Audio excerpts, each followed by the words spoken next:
This camera looks so weird, but here we are. All right.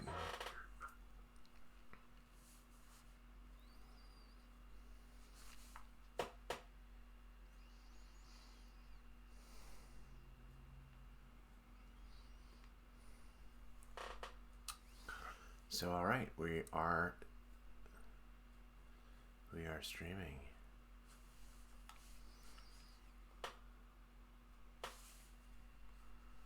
We think we're streaming. I'm looking at the stream on a browser down here, and I don't see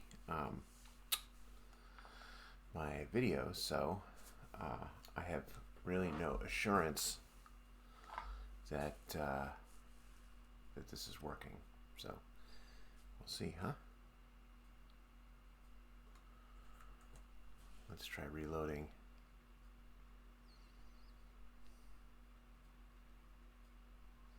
I tell you, everything today has been so complicated.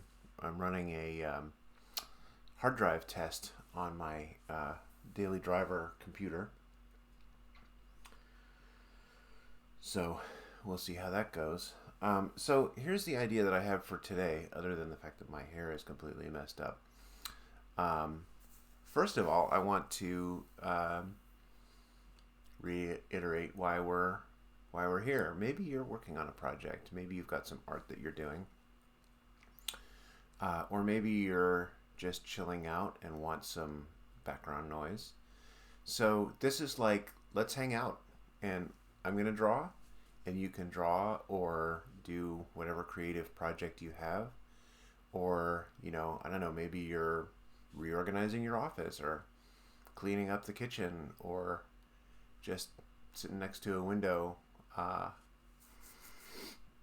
Whatever the weather is, wherever you are, whatever time it is, let's hang out. I'll draw.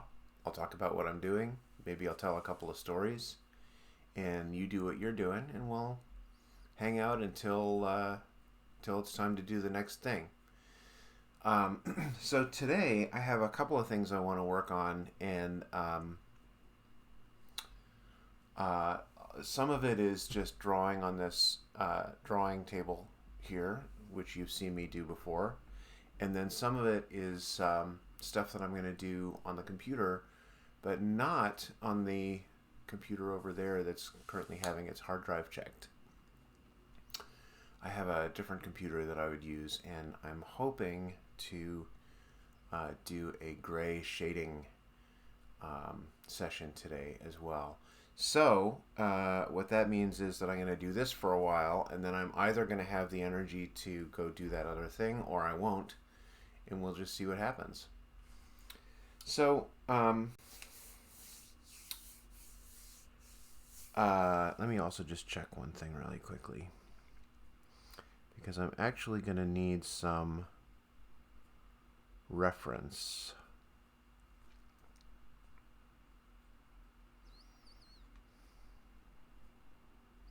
Do you all know what reference is? Reference is when you need to draw something and don't have a perfect memory, and so you use a photo to remind you of what things look like. So I will show you what I'm talking about in just a second here.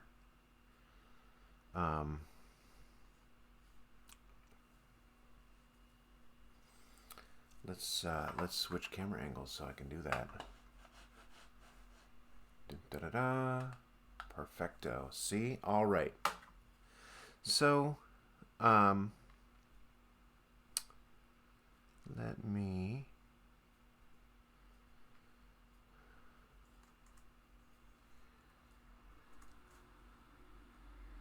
get this up here. All right. So last time I did some very rough penciling on 3 out of the 4 pages that I was hoping to work on. And you can see this one here, which is a kind of a big shot, big panel of me sitting at my desk in the area where we've moved to after moving upstairs. And there's kind of this crap up here that, like, what is this? What is this weird rectangle, and what are these stripes and stuff like that? Well, what those are is sort of a hand wave where I'm like, oh, I'm going to fill these details in later. And these are things like HVAC vents and beams and stuff like that. And you can see that I've roughly penciled them to a vanishing point here, but you see how the lines are kind of bent, so that's not so great. So let me show you the kinds of things that I use for reference. This is such a dusty computer because I haven't used it in a while. Let me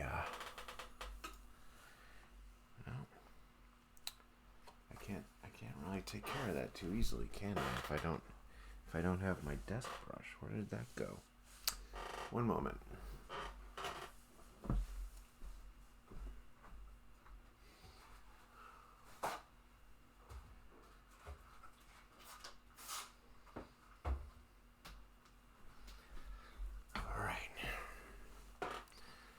Back.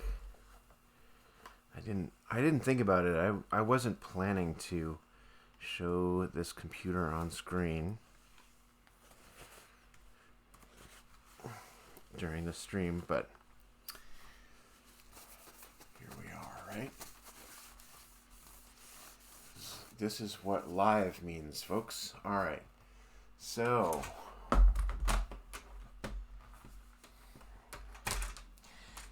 if I were really doing this right, then instead of actually putting my computer on my drawing table, I would just show this. I almost could just show this on my big camera. I wonder if there's a way to do that. Probably, but not without rearranging everything. All right. So, so this is upstairs. You can see sort of some of the ceiling stuff we're talking about. There's that. This is my bike I used to ride to work sometimes. Oh, lockdown.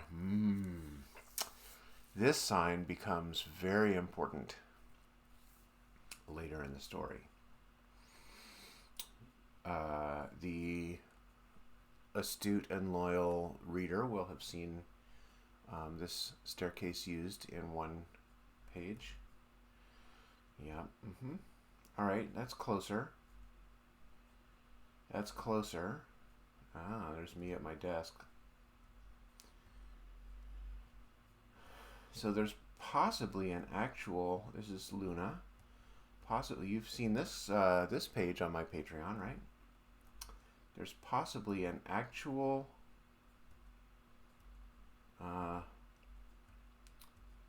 photo that I used when I was initially penciling that. Let's see if I can find it, if it exists. Jeez, this is crazy looking at all this old stuff all the time. All right. And it's not this one.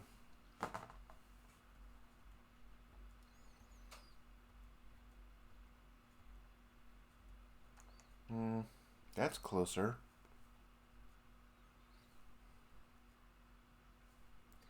That's not quite it, though, is it?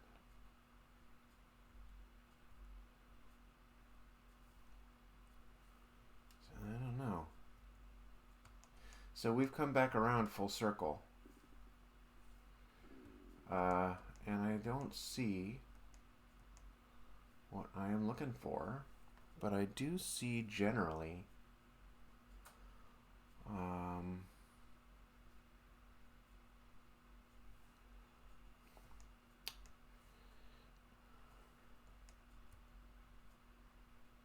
that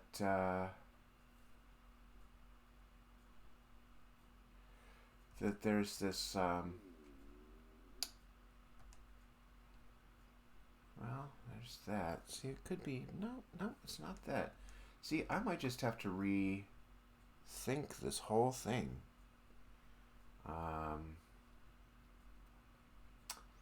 think I do, because look what's happening here. Okay. I know it's a little bit hard to see.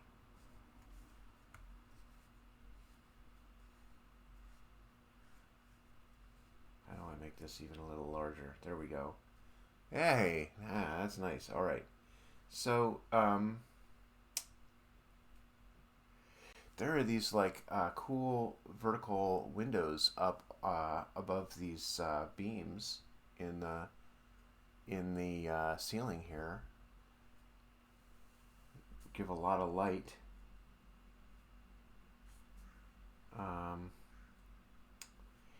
And I'll show you what I have instead of that.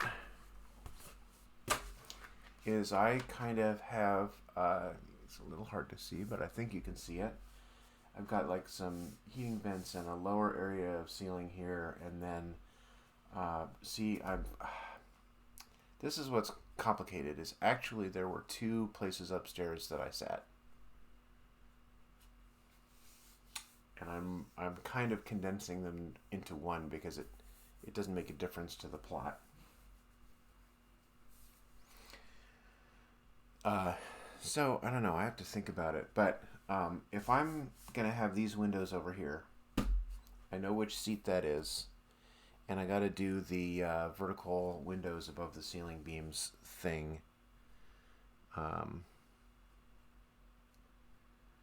And I just need to figure out, I wish I had a photo from further over. I just need to take a look and figure out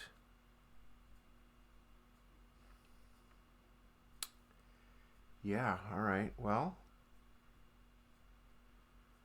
yeah, okay, I think I understand. It was a very interestingly shaped building, to be sure. And of course, it should be noted that the building is gone. It was torn down to make room for some condos.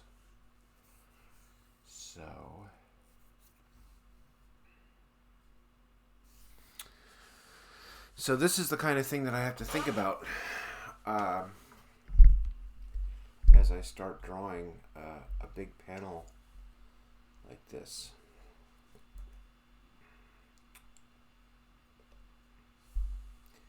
So I need to look at the outside of the building really quickly.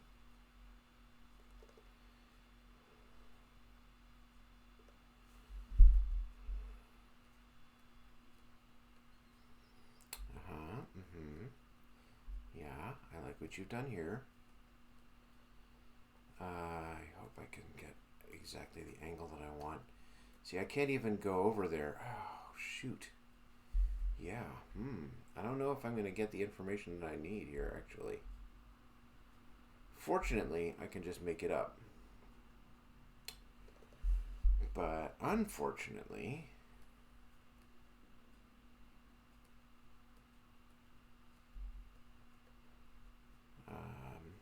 oh my gosh.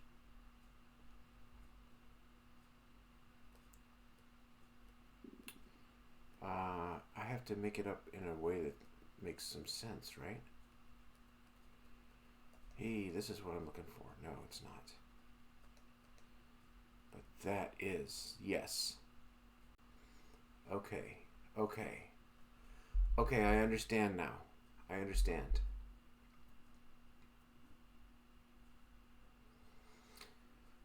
This is actually not wrong. But I do have to find the photo.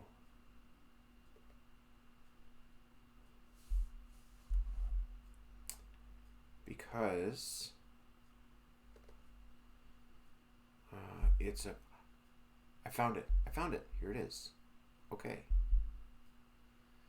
Okay. It is not what I expected. All right. But this is the picture that I'm going to use. And it's actually going to be much simpler to draw than I thought. So you see the ceiling up here? Over here is where the big tall windows start. And it's kind of too bad that I didn't situate myself over there more. But we are where we are, right?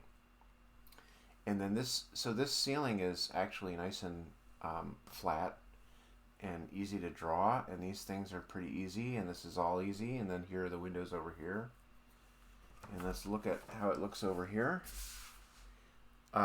Plausible is how it looks. So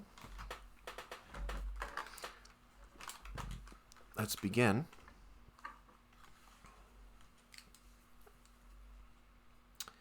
And I'm just gonna, oh, that's weird.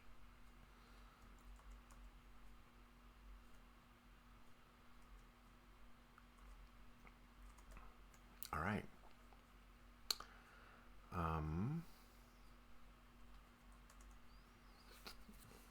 All right, let's begin. I'm going to use the reference over here on this computer that you see I'm working on.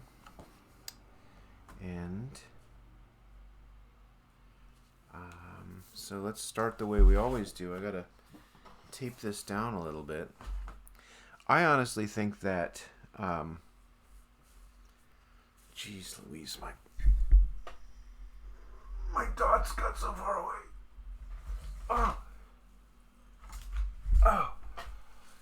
Thank God we're all professionals here. I think that there are situations where I would use 4 dots, not 2, and I would tape this thing down really firmly. Do I have a brush? No. You know, there are times when you're doing a fantastically complicated image that's going to take a great deal of time, and you need everything to be square and true. But I just go with 2 dots. It's pretty informal, and it means that it's faster and I can move stuff around, and my drawing style is pretty quick and informal anyway. So, all right.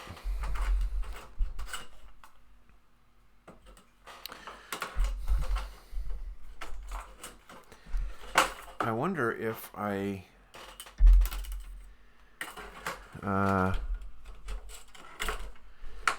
okay, folks, come on now. Jiminy Christmas. Fine. I wonder if I showed you the template that I use for this. Let me just snag that. I must have shown this, probably, but see, I take the blank piece of paper and I trace around it, and I get this rectangle that is plausibly almost right. And it allows me to just quickly lay things out, and I know where things are going to end up, and I can just go through and do a bunch of pages without a lot of effort. And then I have to come back and make sure it's good.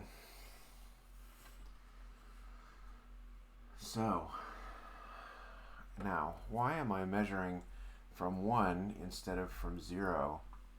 Well, it's because I am not 100% sure that this end of the ruler is cut exactly in the right place.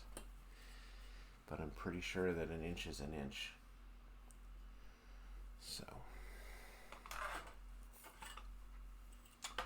alrighty.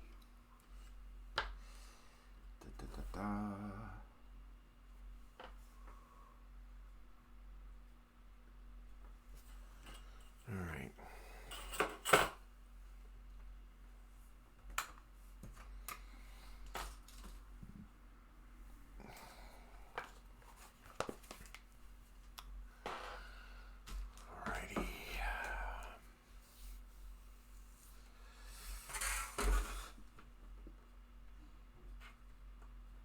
once we get this big panel border in, the next step is going to be, well, now see, this is not right here. This is not right. Already got a problem. Let's fix that. I tell you, today has been like this.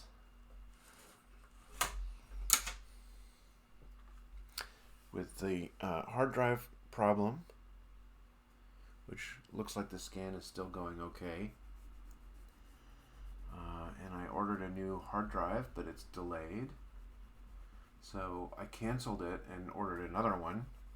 But the one that's delayed, they're like, well, we don't know if we can actually cancel your order. And of course, the computer that I'm trying to fix is my daily driver computer. It's the one I use every day for everything. So I had to do a backup. Do your backups, people. So the backup went fine, but it means that all my normal stuff is a little harder to access. I do have this older computer, as you can see, but it is no longer my daily driver, so it's not set up with any of the stuff that I use every day. And in fact, I've been kind of doing that intentionally and keeping it offline because I've been using it to digitize old cassette tapes that I recorded many years ago.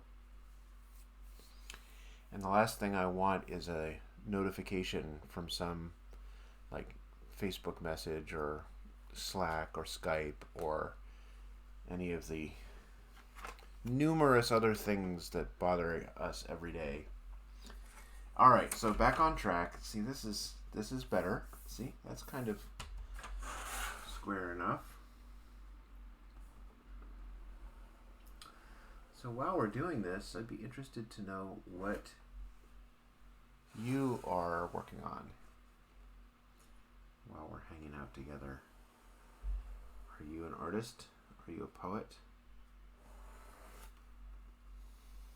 Are you reorganizing your files? Are you a designer?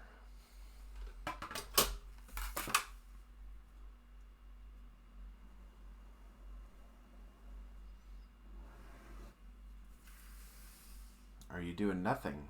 Are you sitting here watching me in rapt attention as I do something else?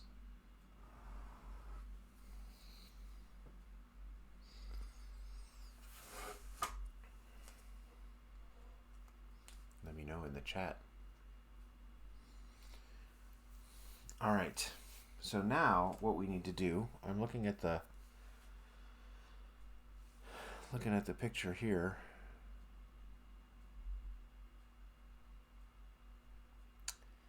And I just need to connect everything to this vanishing point. And you can see that it's not, I'm going to do it with some blue. Just so I can see which lines are which a little more easily. And we're going to start on this side. So let me see, what was this meant to be? Okay. Oh, I see, that's just a light. Okay.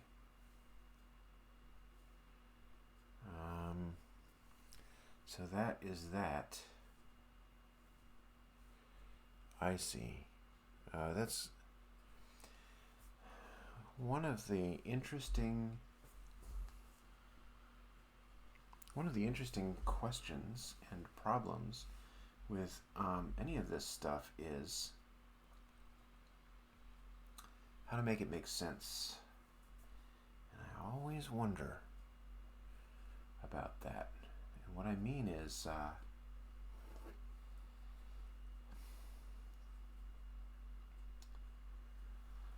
if you draw, well, even if you draw in a photorealistic style, or even if you take a photograph,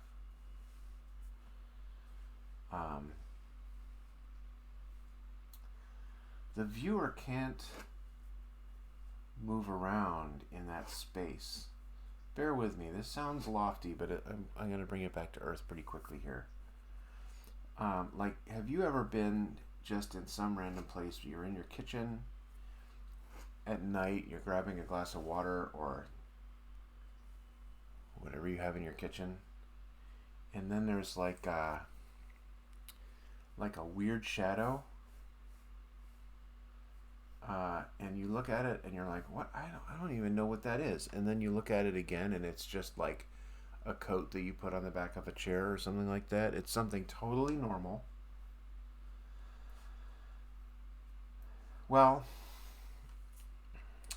how did you figure out what it was? You walked around and figured it out, right? But you can't do that with a photograph or a drawing.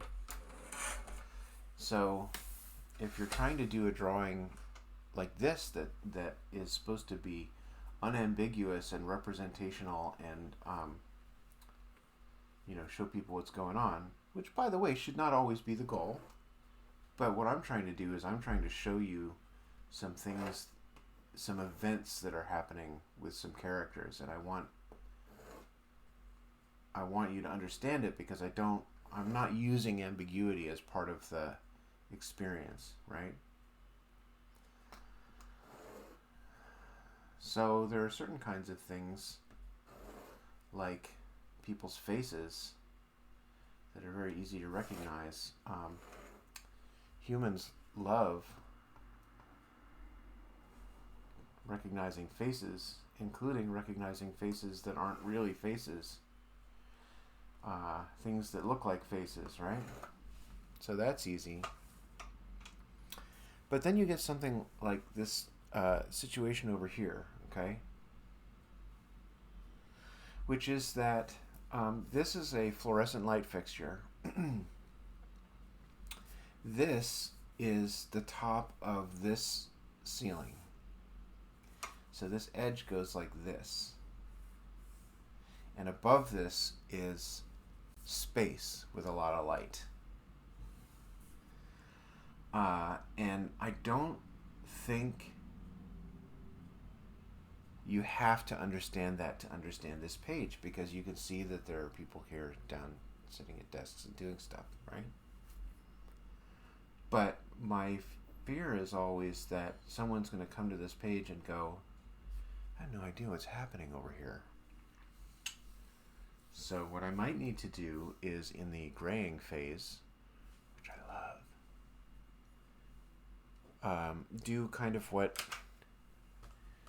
is actually happening in this photograph. Pull it up for you again really quickly.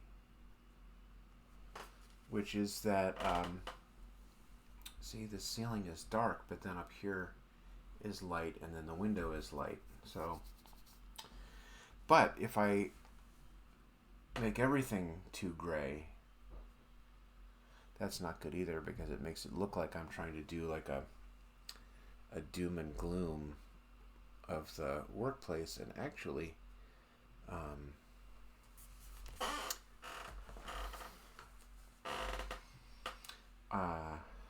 I was in a tough situation at this point, but there was nothing doomy or gloomy about this environment or this day in particular. And so I'm not trying to make a gloomy effect. In fact, quite the opposite. Because I feel like it's more interesting for me how actually it was just an unrelentingly awesome place to work, even as things got challenging for me. So, anyway,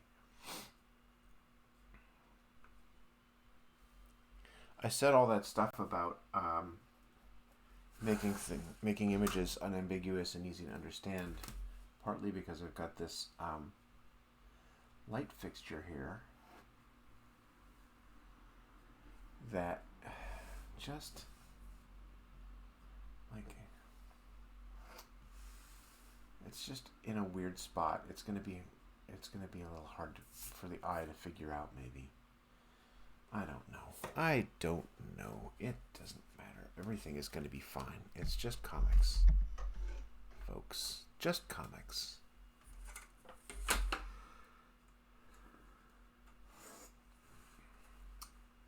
And overall, even with all these weird little challenges, I'm pretty happy with the layout of this page.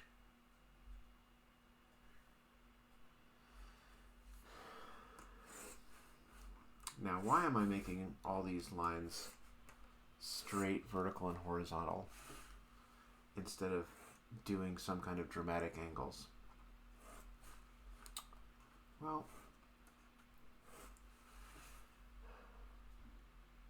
because that's my style, for one thing.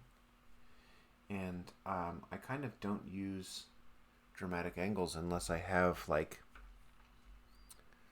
some kind of specific, dramatic action. And I don't do superhero stories, so I don't have a lot of dramatic action. I don't do, like, crime thrillers or army stories or superhero stories. Maybe I should. Maybe that would be cool. And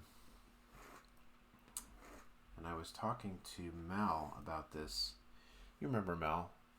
This is a comic about Mel.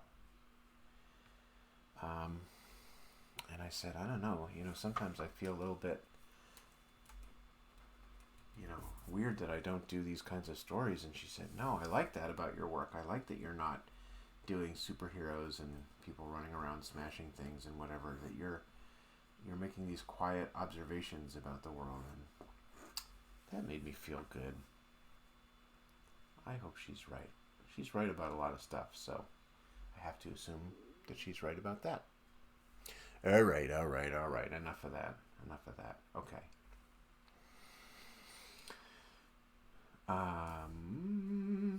What is happening here? So this is this part. So you might wonder, like, am I trying to exactly copy the photograph? And the answer is no. But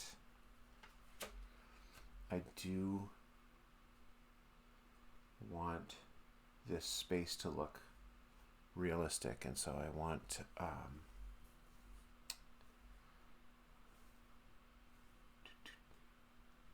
yes, okay. Like I said, I want it to be plausible, I want people to look at this. Actually, so here's the real deal, right?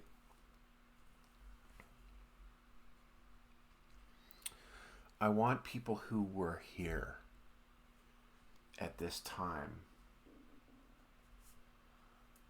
to look at these images and go, yes, that's exactly how it was. That's exactly how it felt to be there. That's what I'm looking for.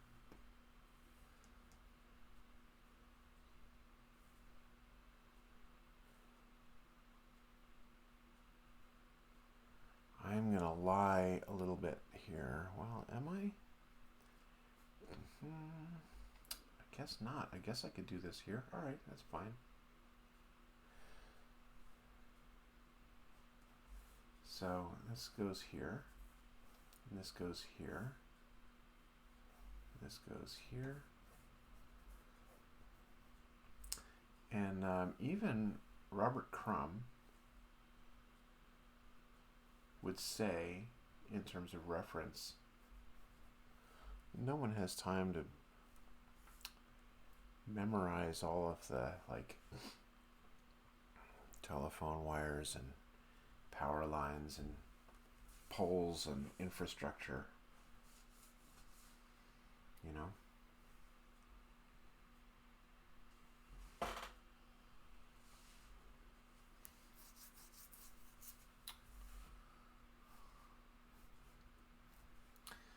So there's a I'm doing these lines of the sections of this lighting fixture, and there's actually a formula for how to do that properly in perspective, and I'm just eyeballing it.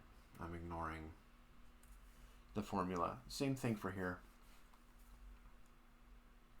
It's funny how the same piece of real estate on the drawing can be both important because I want it to convey the feeling of how things were, and unimportant because whether I get the perspective exactly right is not interesting. You know, you're going to look at this lighting fixture and go, oh, a lighting fixture. You might go, oh, I don't know if you got the perspective exactly right. Or you might not. I'm hoping that you won't say that.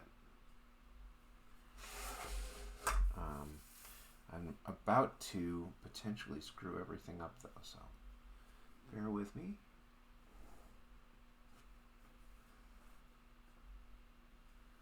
I think it's alright. I think it is okay. I think it's okay. Alright. Yeah, I mean, that's a light fixture, more or less, right?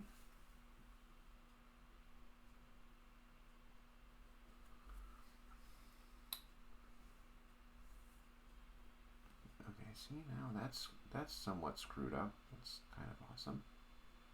This is the kind of risk that we take. It's okay, it's okay. Some of this is stuff I can fix in the computer if I really need to.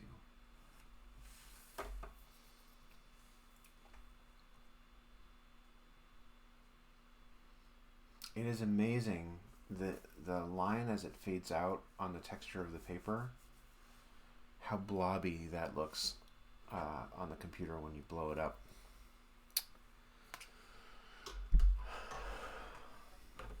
It just looks horrible.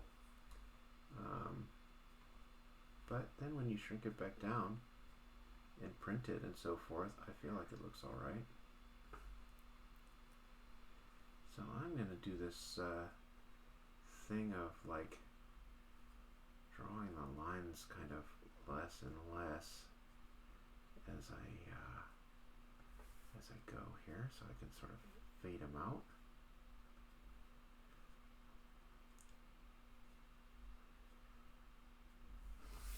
Here, watch this.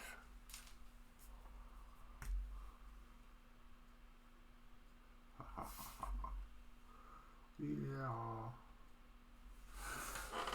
Okay, good enough. I went from the 8 to the 005.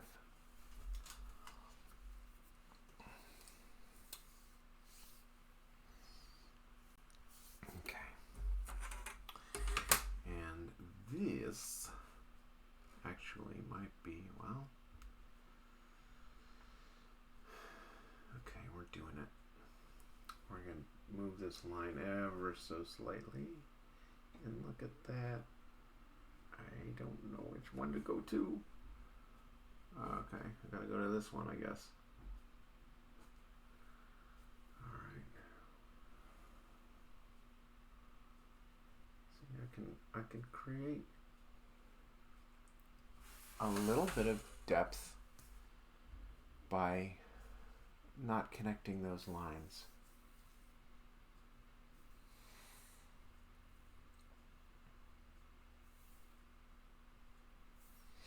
Okay.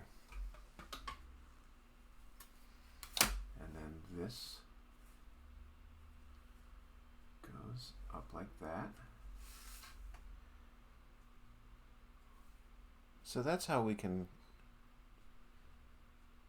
kind of solve this problem. What I need to do is I need to have vertical here and there. Verticals here and about there that represent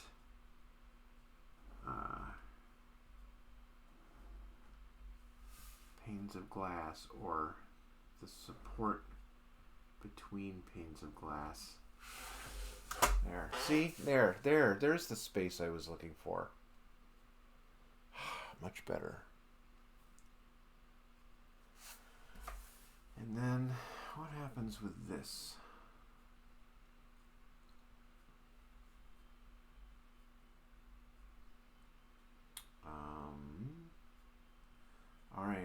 do something dangerous here and kind of wing it. Always something, isn't it? All right.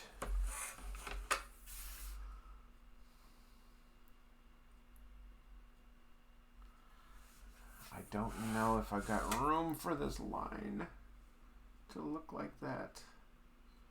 Can I do it?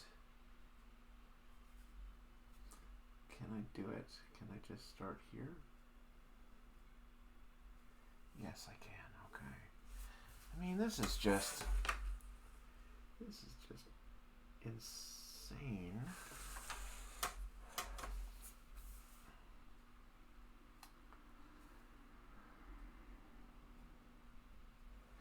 The good news, though, is this is really the hard part, in a way, in terms of what I have to look at in the photo.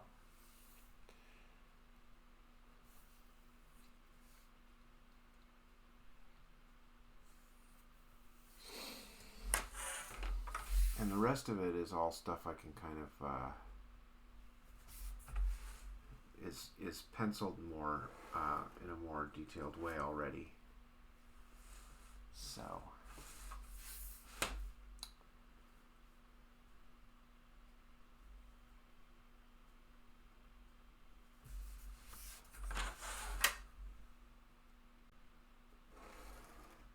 I didn't really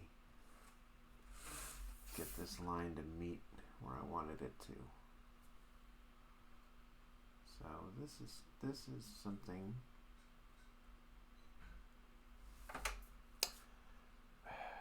Fix it or don't fix it. I don't know. I'll have to decide later. I have a guess about where I'll end up. I'm going to guess that I will not fix it.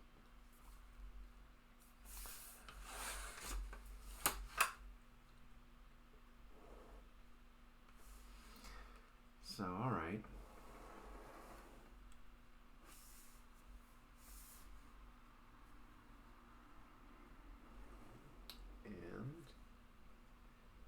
Usually I actually do more of the brushwork before I come in and do all this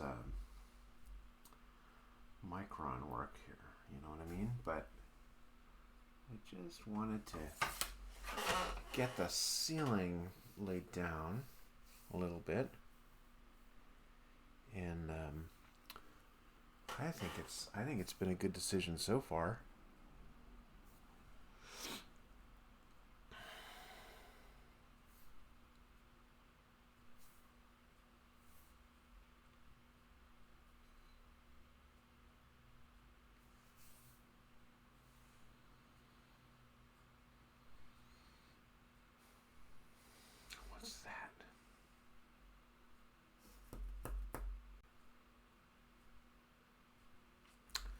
I'm going to make a change here. Oh, so that's that. Is it?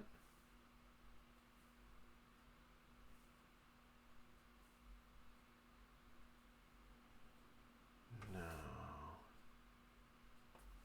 I'm trying to figure out what my original intention was. And I think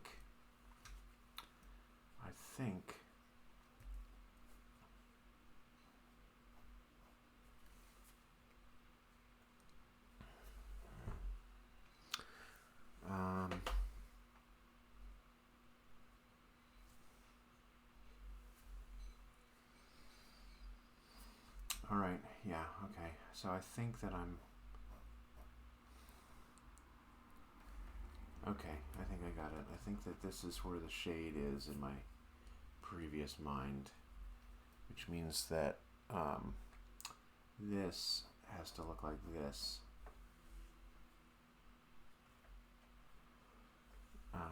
And then that looks like that. Okay, all right. So complicated, but we're getting there. Right? Right. Okay. And that's the crazy thing. Let's see, how far in are we? We're like 48 minutes in, and I've done this much of the ceiling.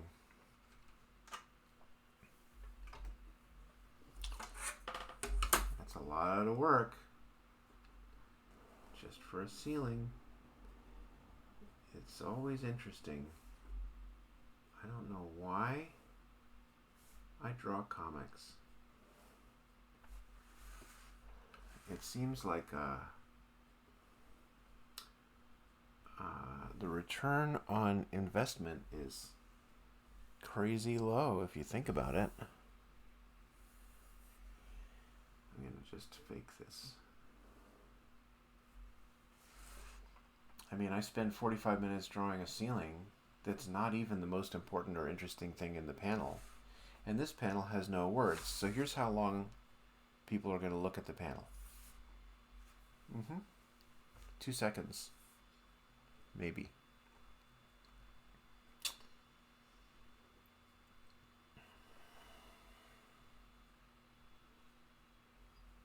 Okay, but this is good.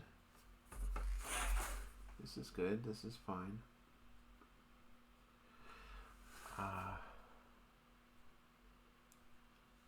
So let's say if the ceiling takes 45 minutes and, you know, the penciling and everything, let's say that a page takes 4 hours. But first I'm gonna say 2 hours because that makes the math really easy. 2 seconds, 2 hours. That's 3,600 times. And if it's 4 hours, then that's 7,200 times, right? So what that means is that in order to achieve an equal amount of time with the comic being drawn and the comic being consumed, I need something like 7,000 readers.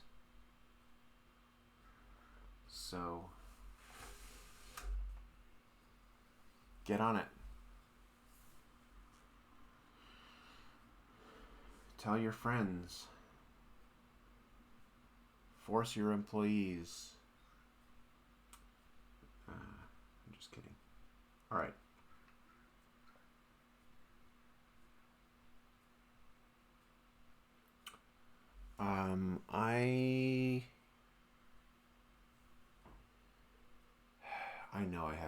I know I have to get to this part, so maybe I'll take a break from the ceiling and do some brush work. Now, you will have noticed that I haven't been super clear about the hair here. And I've got the headphones and stuff. Do I have enough info to do this? Probably. Once again, I'll say something that I almost always say, which is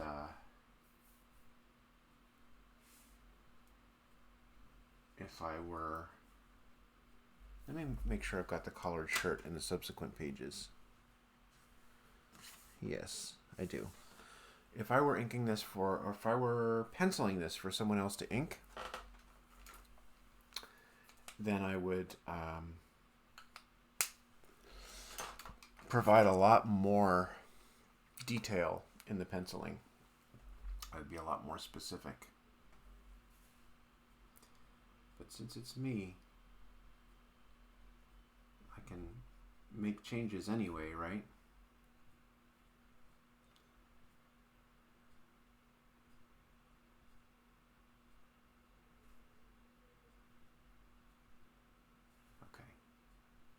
I'm just thinking about how to gray this. So I was thinking, if you look at the photo, these bottom surfaces of these shapes here would be great filled in with black. And then I would gray this and gray all that and blah, blah, blah. And then the windows are bright and the top layer is bright and the monitors are bright, but everything else kind of turns gray, which I think is too much. But if I do the bottoms of these gray and this part of the ceiling gray, but kind of leave everything else light, I think it's an overall better value balance on the page. It gives me the opportunity to gray the surface of the desk if I want. And I think it's right that these people would be well lit up by the light that's coming in from above and from the side. And I think I solved the problem here by not connecting these lines. I make it clear that there's space back here. So I think I've solved those problems.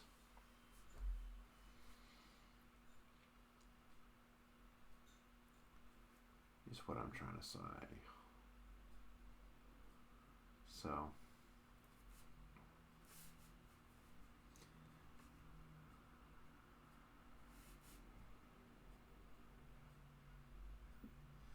and the reason that made me stop inking at that exact spot is because if I were going to black this in, then I would have to really think about whether to make this a solid line or whether it's okay to kind of just suggest the edge of the hairline with some strokes like that. You know what I mean?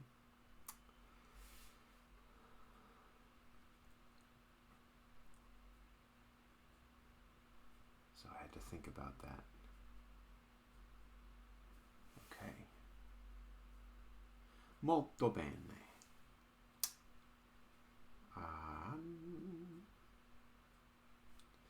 I have not drawn this exact picture before, ever in my life, he said every day. Actually, that's not true. I know that there's some pictures that are exactly the same. As a matter of fact, there are ideas that I have that I know I've had before, and I think they're new. And then, like the cigarette pack comics, I had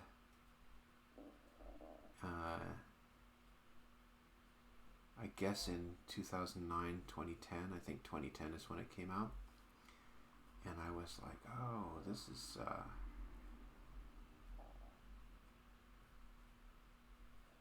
I just thought of this cool thing I'm going to do. And then I found in some old papers some old models of a cigarette pack that I had recrafted out of like printer paper, like, you know, a few years before that.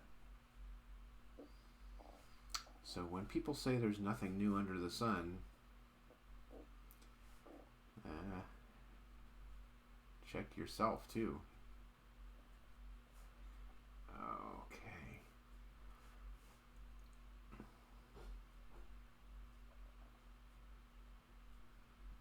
I don't know, man. This inking is always such an interesting journey because I think I say it every time, inking is drawing too, right? And for me, sometimes that means a little bit of improv, and sometimes that goes so well, sometimes so not well. But I think this time is going all right.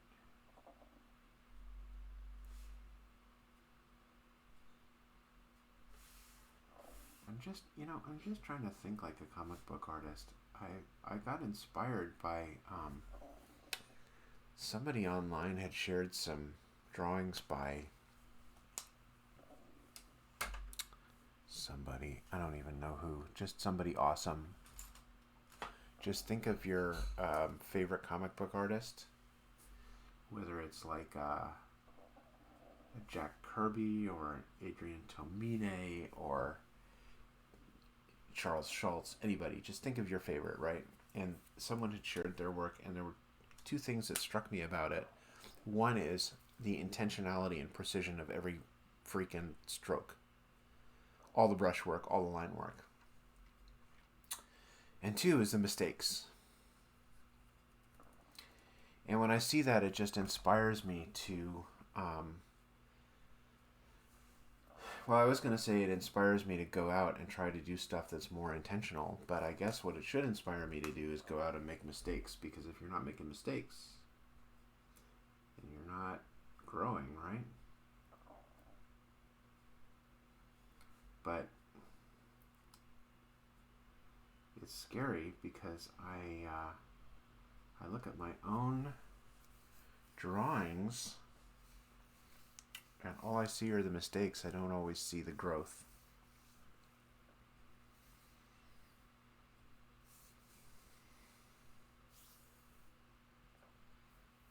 So there you go.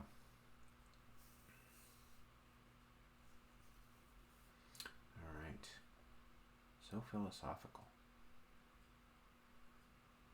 I will say, however, after all that,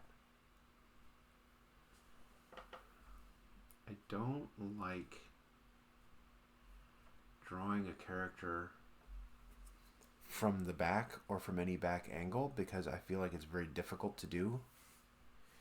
And that I like. I think I did a good job with that one. I'm actually very pleased with that. That's a profile pic is what that is.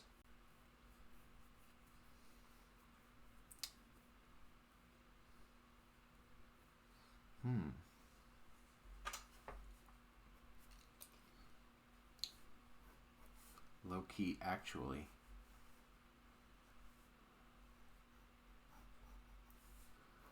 All right.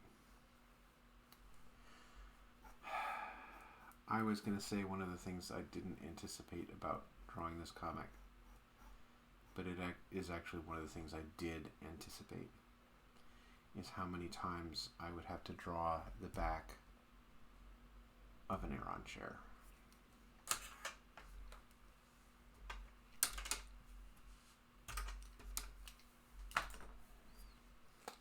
And I should be really good at drawing an Aeron chair.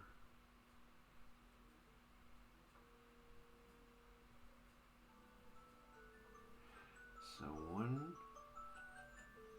moment as I tell my phone to be quiet.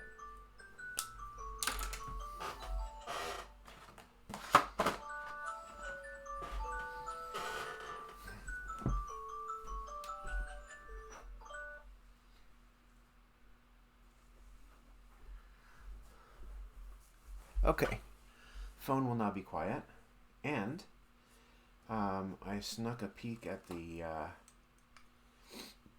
hard drive check. It's 50% done and no errors so far, so that makes me think it's not a hardware problem, which is good.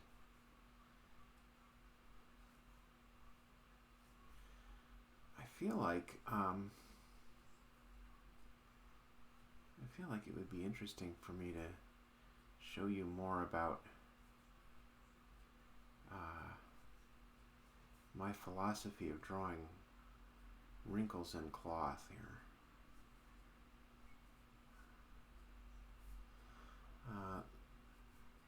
The number one important thing to know about drawing wrinkles in cloth is that it's all right to fake it.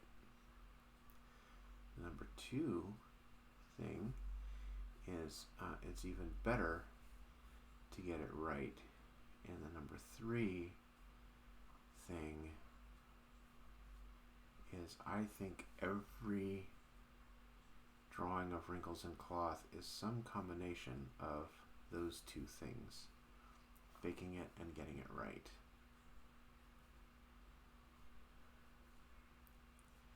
And there's a way to fake it right. I didn't 100% do it here. So I think last time I showed you that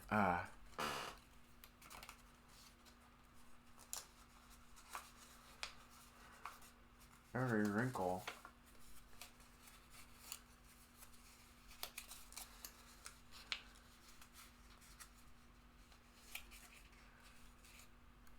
is essentially this shape. You see it? Because, cloth is not as stiff as paper,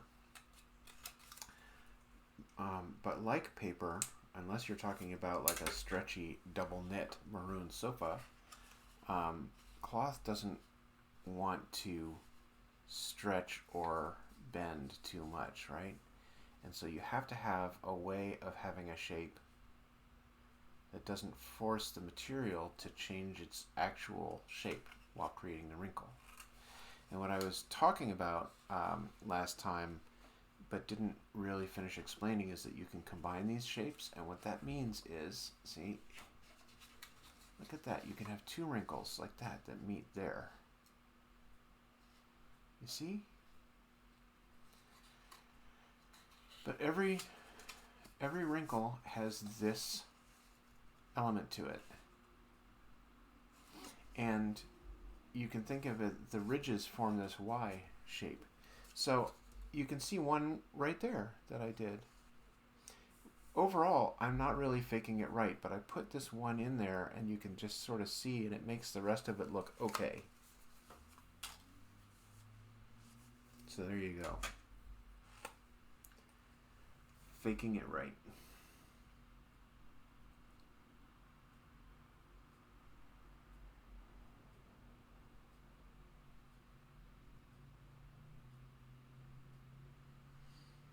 So you kind of imagine, okay, what about wrinkles in vertically hanging curtains or drapes? What about wrinkles in a sleeve? What about wrinkles on a flag? Are you saying that they all follow this crazy pattern? That is exactly what I am saying.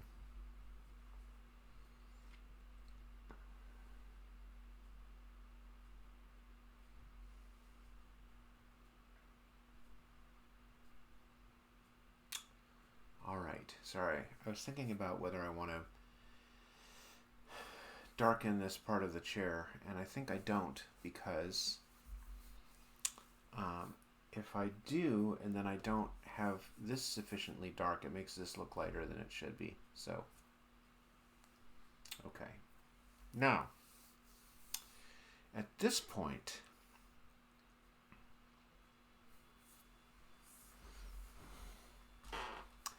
I do want to make sure that I've got the angles of these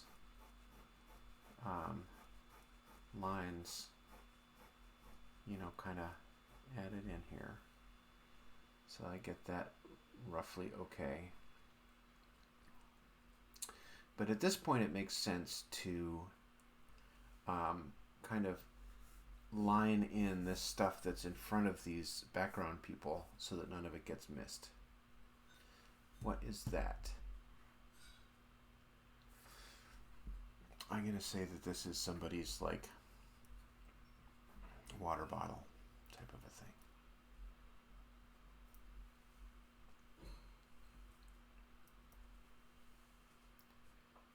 All right.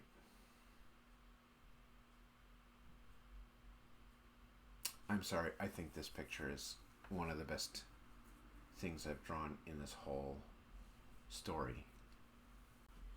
I'm super excited about it. All right, so I'm gonna put a stake in the ground and say that the monitor ends here and here.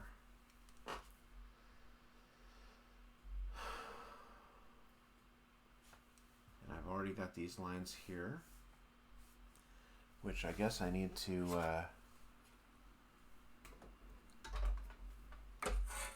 extend over like so.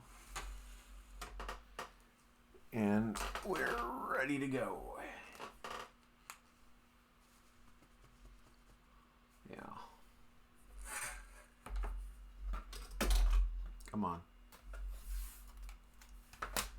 Alrighty.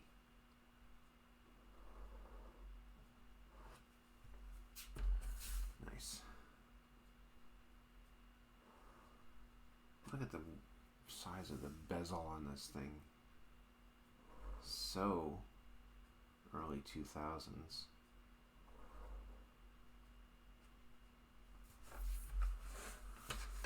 Always got to be careful sliding a straight edge over fresh ink like that. With these Micron pens, it's not too bad, but if I were doing this with a brush pen or with ink from a bottle, that would have been something, you know? All right.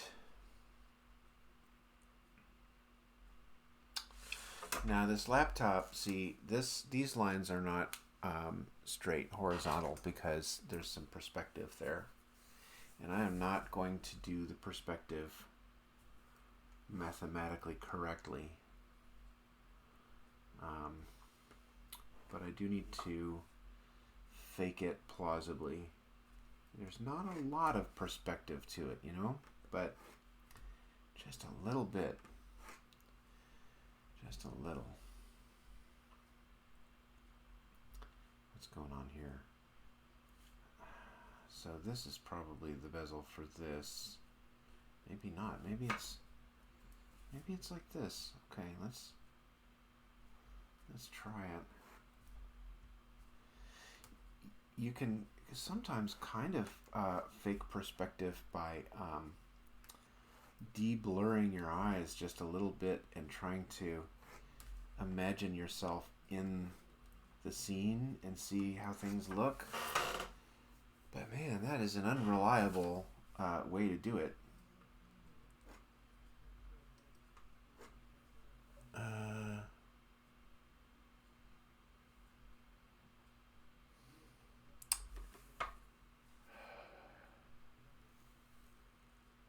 Okay, well, so I'm not a Mac person per se. I mean, I'm not a anti any operating system, but I think you could make the case that I've been drawing a MacBook Air this whole time, when what I actually had was a MacBook Pro. So, you know,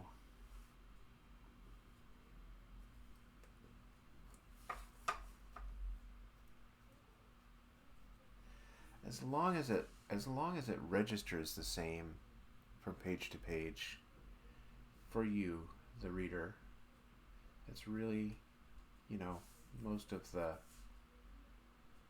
what I'm looking for here.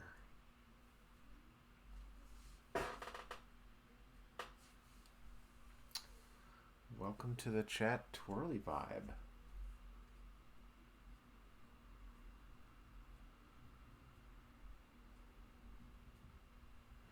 All right. Let's do it. And what I'm going to do actually is this triangle is so big and unwieldy, I don't need this much firepower for such a small target. Know what I'm saying?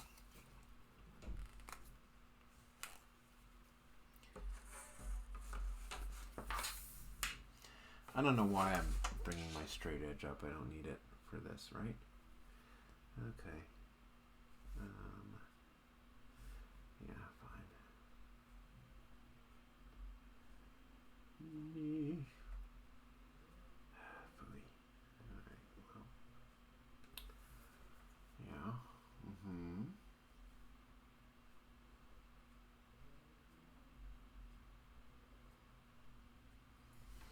This certainly takes a little bit of concentration.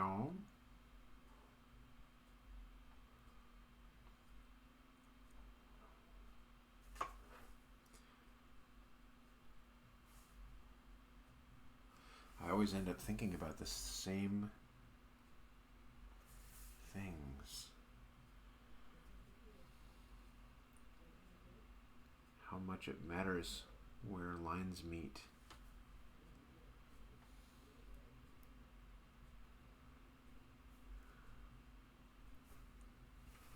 Oh, look at that. I did that incorrectly, didn't I? It's okay. It's okay. We're gonna just make everything work anyway, right? Right.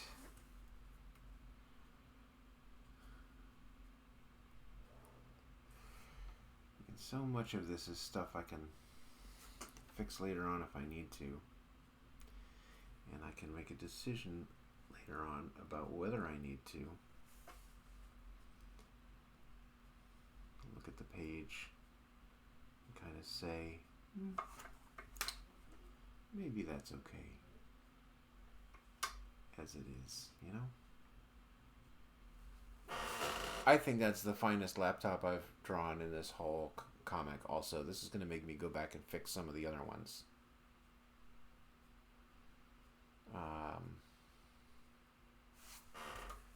Except that I'm just going to totally hand wave on the keyboard right now. I'm going to just go boom, done, keyboard. Will I fix it later? Probably not. Because it's so interesting. Like, the big question is, how much work do I want to do, and how much work do I want to make the viewer do? You know? I could make you do a lot of work by simply writing the word keyboard instead of drawing a keyboard, and then you'd be like, well, you know, okay, he means that to be a keyboard, and it's a little bit rude that he's making me imagine a keyboard instead of just drawing a picture of a keyboard. But I could, theoretically. Or I could lovingly draw every single key on the keyboard in lavish detail down to the letter on the keycap. And you would go, huh. I didn't need that. But thanks.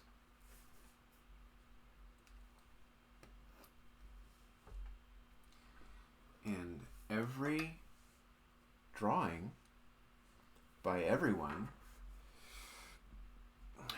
is somewhere in between those extremes.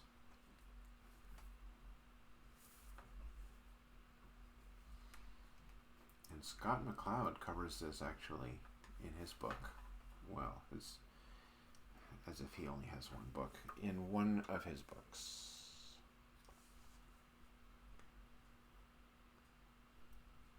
Man, the number of times that I am drawing such a terrible version of the Apple logo in this book. I'm going to have to go back and fix some of them.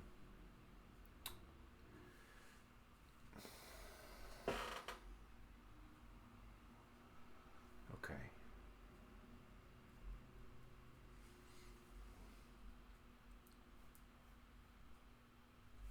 One of the great things about inking a long time after penciling is that you kind of forget the headspace you were in during penciling, so you can sort of ink with a fresh eye. And one of the not so great things is that the pencil smudges around a little bit, so you end up sometimes having to kind of re-pencil some things.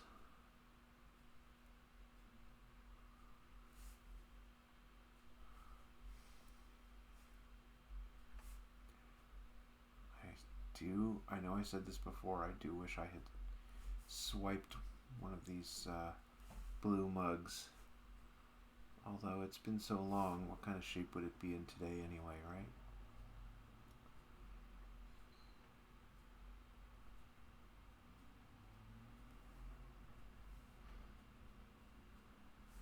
Alright, we're going to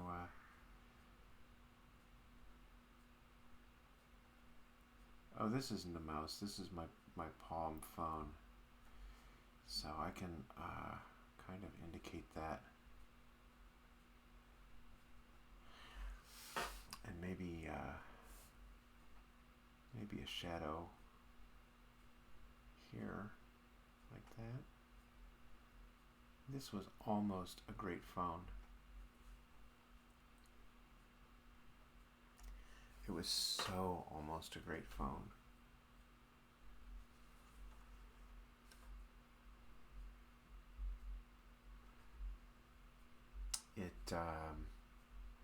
Palm had come out with an operating system called WebOS that made it possible to write apps using HTML,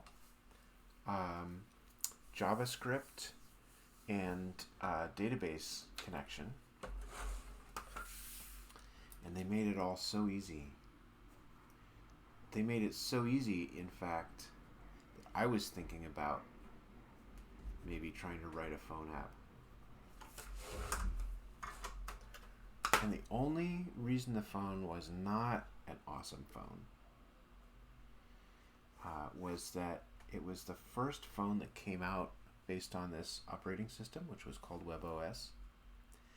And it just didn't quite have the power to run WebOS and all those apps really smoothly.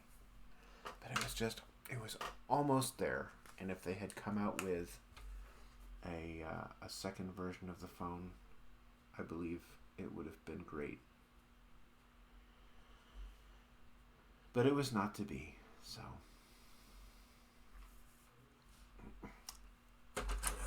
What you gonna do? I did like the phone overall, though.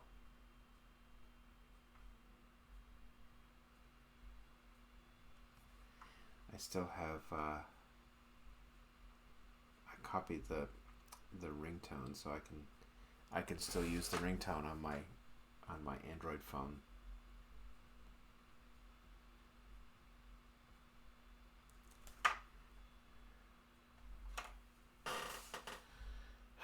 I mean, that's so almost right. We're just gonna let that stand. All right. Now this is probably intended to be. In fact, I'm sure it's intended to be frozen yogurt with like chocolate covered raisins and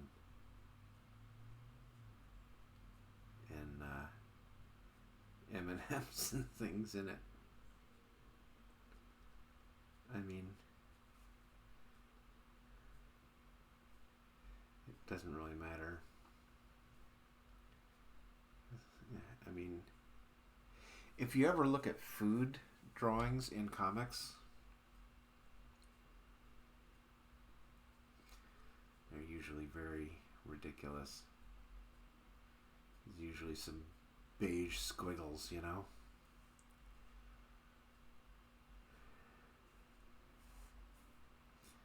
Alright, I'm going to indicate a little bit of a reflection or shadow under the bowl, and then if I gray this, then I can white that out a little bit, and if I leave it white, then I can gray it a little bit. Problem solved. Yes? Yes. Okay.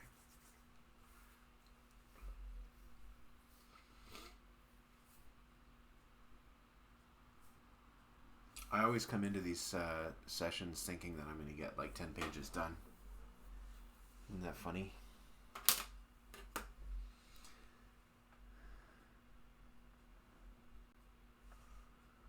So we're faking this again. This is another situation where the perspective is, certainly possible to mathematically compute, but there's no point in going to that extreme. Okay, I wung that, and I hope I wung it plausibly.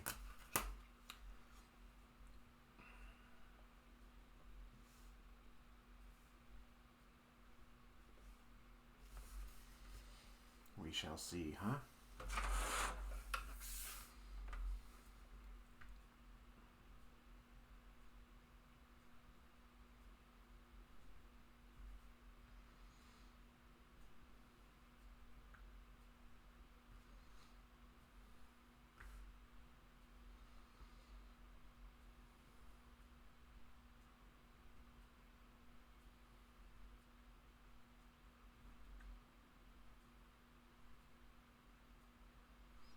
always winged. But Wung is funnier.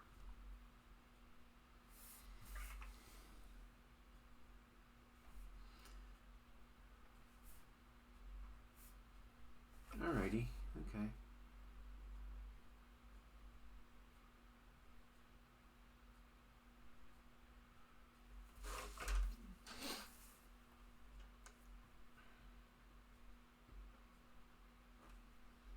I'm kind of giving everybody MacBook Airs here.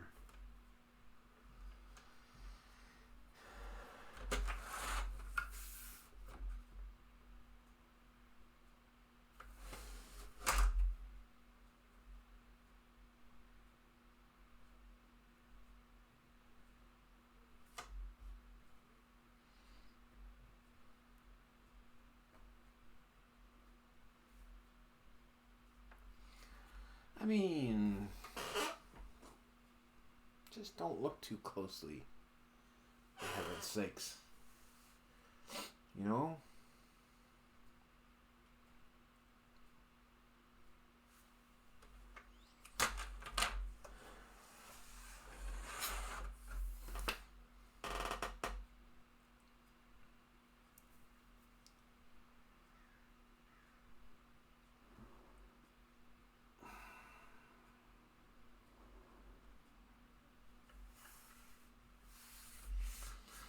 Alright, let's do this water bottle. And you know what? I'm actually going to throw a carabiner on here because I feel like at this particular time in history, everybody was all over the carabiners.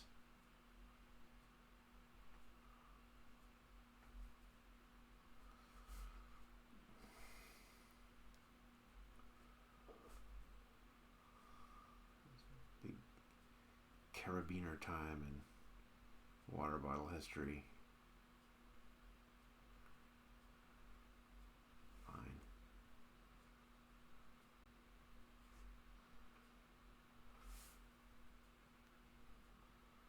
Boom. Wow, phooey.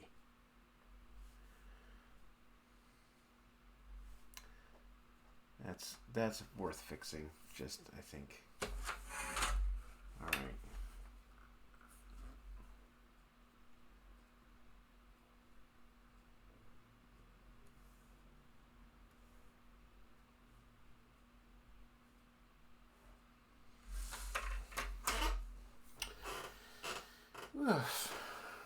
Okay, foreground. So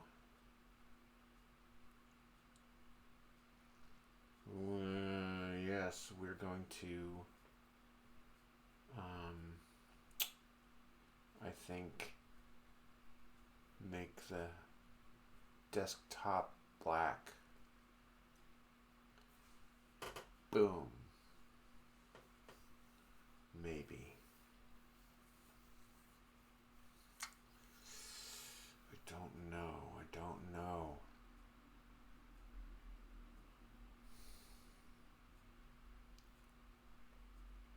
I don't know. Let me think about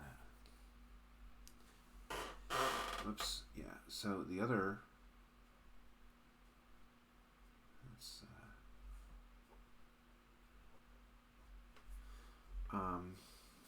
The other possibility would be little areas of black around. Is that going to make it too busy?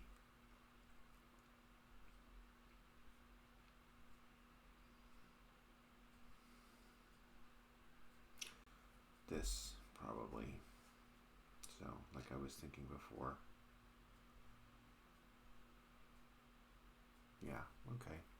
Alright, that's how we'll do it. It's fine. And then, yeah, that's fine. Okay, so I'm gonna kind of wing this, which is pretty dangerous because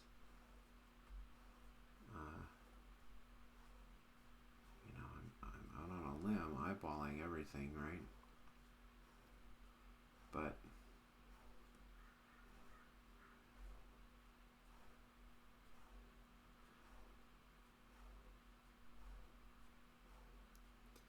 Nothing ventured, nothing gained.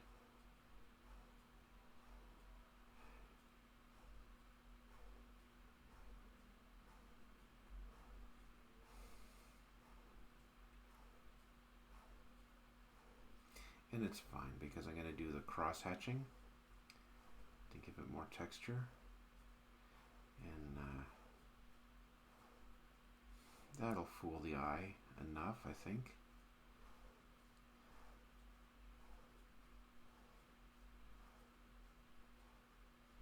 And you know, I mean, the thing is that these days with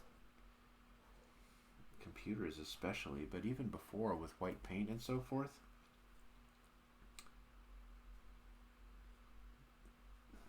there's nothing that can't be fixed. I mean, in fact, if worst comes to worst, you just redraw. Could I cut something to fit exactly right here if I needed to and just redraw it? Yeah. Fully.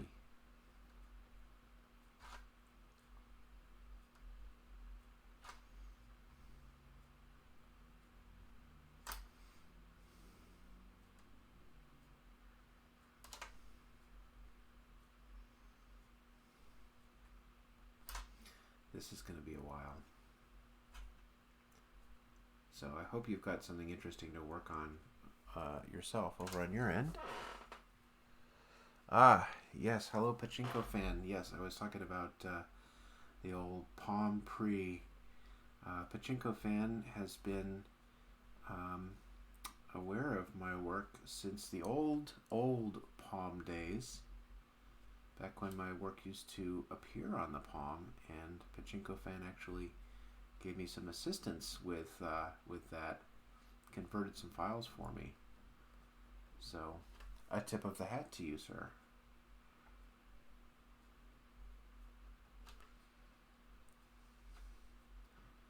There are many things that I miss about those days. I enjoyed reading and creating comics on that little old-fashioned monochrome LCD screen. There was something very nice about that.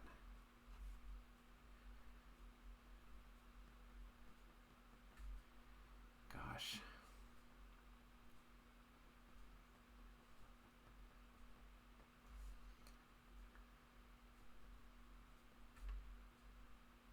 It's hard to keep up with the chat while I'm drawing. Apologies for the delay in acknowledgement.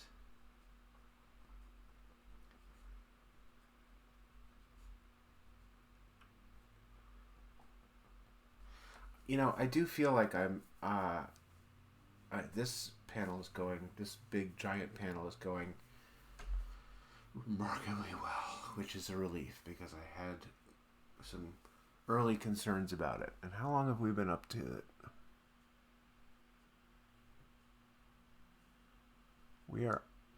Are you kidding me? We're an hour and a half in already? Gosh, well, no wonder it's going well. I'm taking my time. That's uncharacteristic of me. Sometimes I just jump in and scribble something out and call it a day. And actually, for smaller panels, I think that's fine. But once you get this kind of big, establishing shot, environmental kind of a thing, I feel like it makes sense to put in the effort.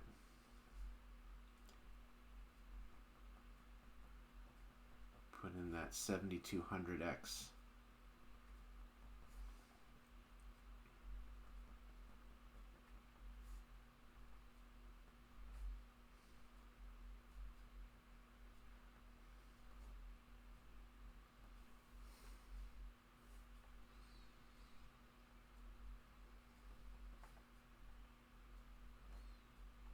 Including just excessive texture on the back of this chair.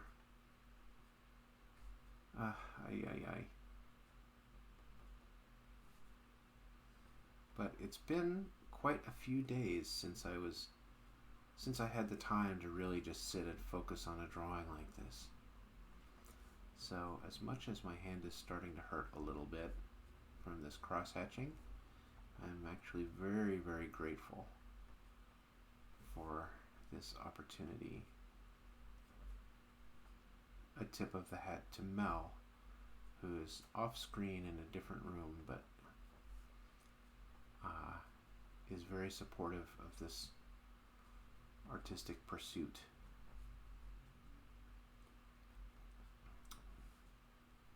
If I keep tipping the hat to people, at some point I'm going to have to put on a hat.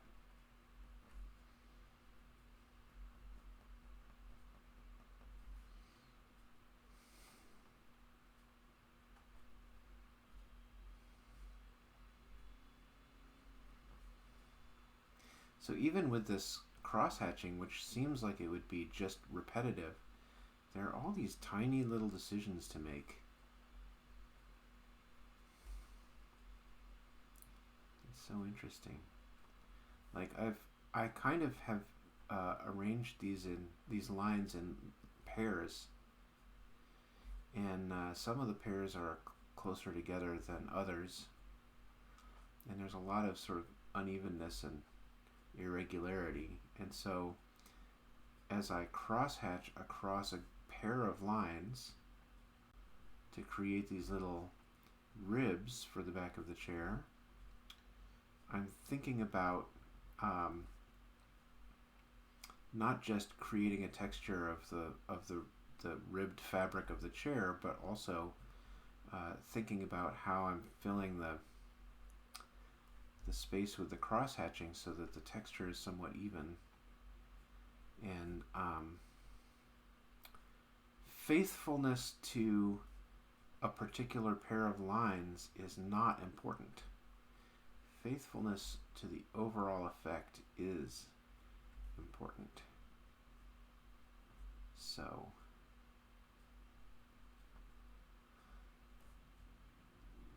there you go. Okay. Wow.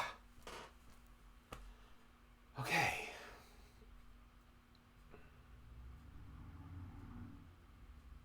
Now, I've got some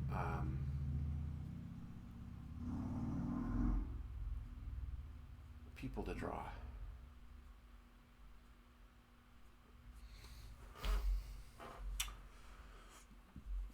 Some of whom will be maybe silhouettes.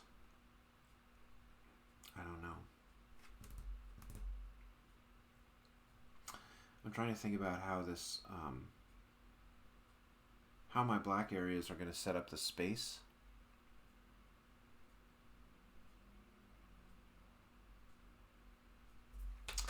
And I think, so this table, yeah, I guess plausibly, all right.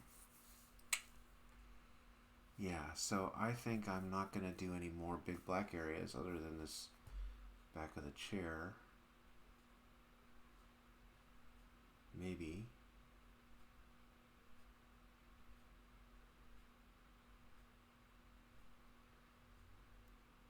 Yeah, I don't know. This could be something where interesting use of gray saves the day. But I can postpone some of that thinking by looking back down here at my reference photo and figuring out how to fill in some more of this ceiling. Now, is this triangle long enough to get me there? It is not. So, let's get out the big boy triangle here. All right, now, so I'm going to start by just putting this one in, which is going to remind us where to stop for now. Because under here is this window, and then I've got all these people and stuff. So I want to do this part of the ceiling and stop when I get to everything changing. Um, but I also... Do I need to do something here? Yes, I do. Yes. There. The crazy thing is, one of the tough things about drawing a background like this is unless it's intentional, I don't want somebody to look at it and go, what's over there? Is that space? Is that solid? What is it? I mean, that can be interesting to do for a reason. But if I'm trying to create a place for things to happen, I don't want something that distracting going on. And this little line here just gives enough information to let us know that there's a difference between up here and over here. I think, anyway. I think it's useful. I think that it's amazing how sometimes just a teeny tiny line like that is so necessary. That said, I'm going to add a bunch of other lines that are also going to help.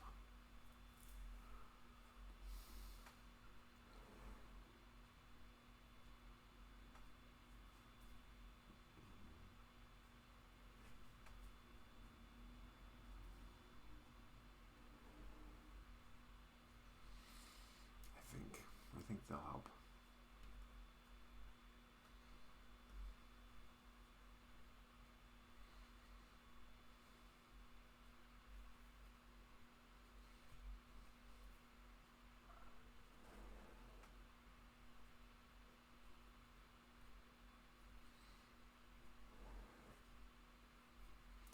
I will say I'm very pleased at how this is going. Drawing, I don't know.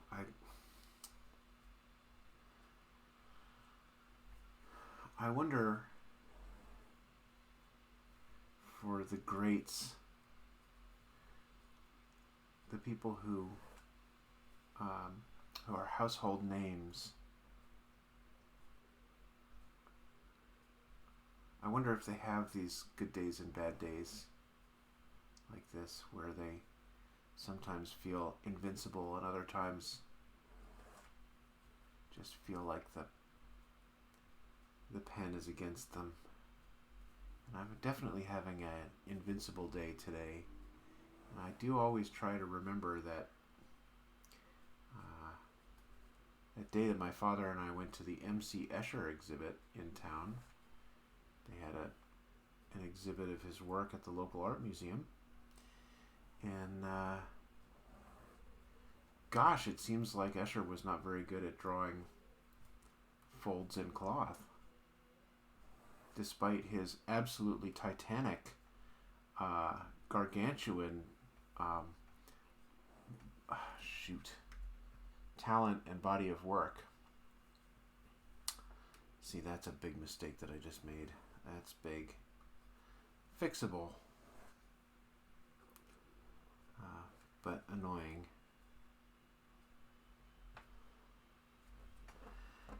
It comes from not holding the triangle firmly enough. Come on, I just want to continue this line to the edge. Thank you. Okay.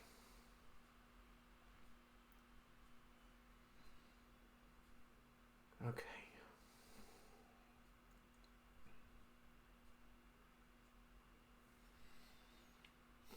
I'm actually looking forward to doing these windows too.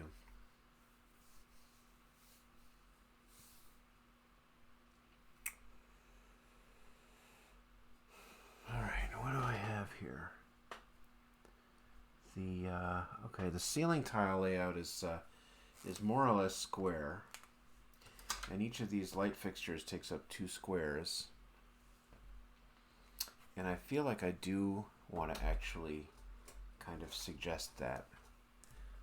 And where does it start? It starts just right away. It starts over here. So the key is to pick a spot like that and try to figure out what would count as squares and see if I can line it up with the work that I've already done. So I think actually this is not too bad. You'll hear me use the word plausible a lot, which goes along with my approach to drawing. I don't have to get things perfect. I just have to get them to the point where you, the viewer, go along with it. Come on, viewer, go along with it.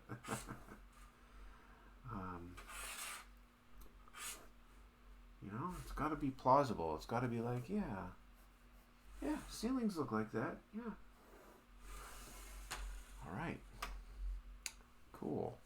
So the next thing I want to do, I think, is these 1, 2, 3. All right. So these light fixtures have like, how many tiles in between them? 2. That's what I thought. These light fixtures have a matrix 3 by unknown. 3 by what? 1, 2, 3, 4, 5, 6 ish, right? Okay. So it's something like this. And I don't know, man. This might be an awful lot of detail, but on the other hand, I think for a big page like this, maybe that's nice. Maybe we should just go for it. So I'm going to again get this 005 that helped me so much before, and I'm going to here's what I'm going to do is I'm going to, does it do it there? No.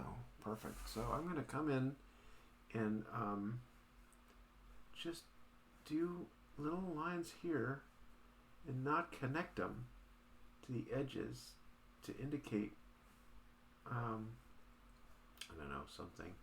I guess I could connect them if I wanted to. But I feel like this is the way to go for some reason. Gotta make sure I don't let them drift apart too much, as perspective brings them closer together. Yes. And then remember to skip the light fixture.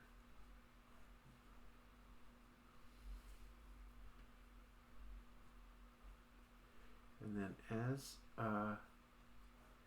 we get further and further, what is up?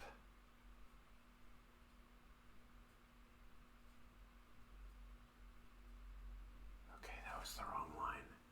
It's got to be here. So we've got to fix this. Skip the light fixture.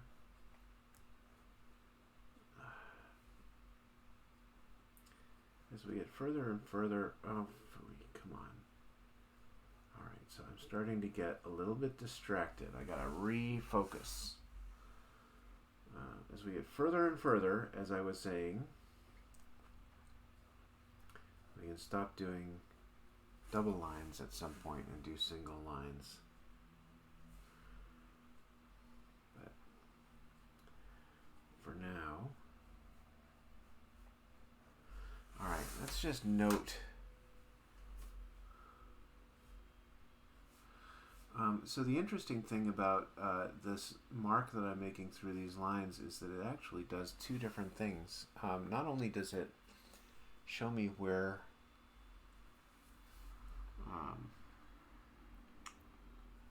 I need to remove these lines, but it ties the lines together so that I can just grab them at the same time in the program I use, instead of having to grab them individually. And I don't know if that 100% makes sense, but maybe I'll show you when I scan this page. I'll stream while I edit. Okay, so now we're actually going to do a single line, except around this light fixture because it's got probably a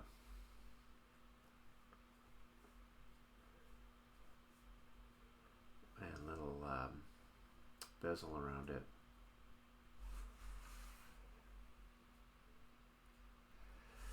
Okay. Do the same thing here.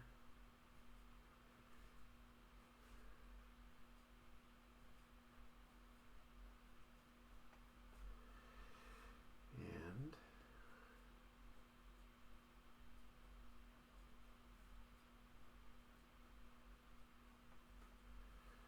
we are going to drop the line now, see?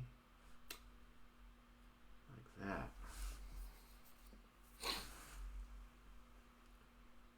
And we're going to see what we can do. See, I've screwed this up now.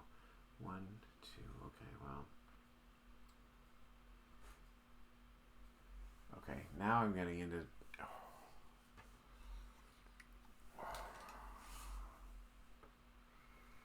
Okay, so it's gotta be out there, out there. I'm getting into the badness.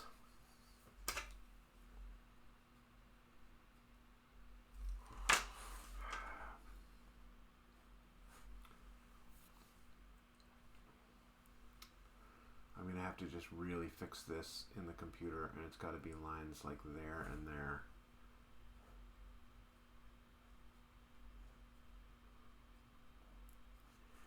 So we're going to just take this out and take this out.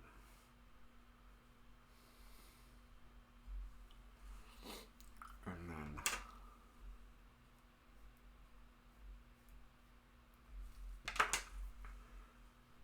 a little below here and a little below here, I think is where it was. Okay.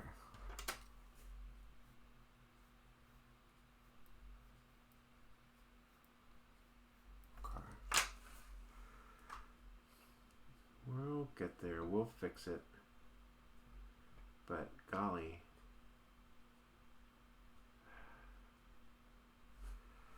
I mean, I feel like these light fixtures are important and noticeable, and people will look at them, and so they don't have to be perfect, but they do have to be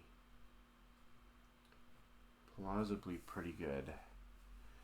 Let's fix this thick line.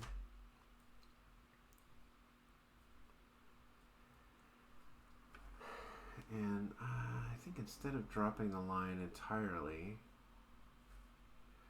I'm going to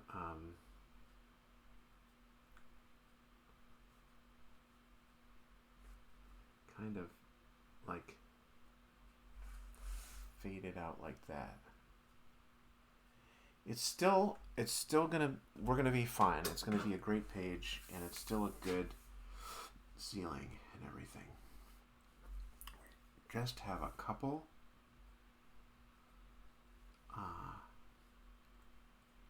issues to take care of.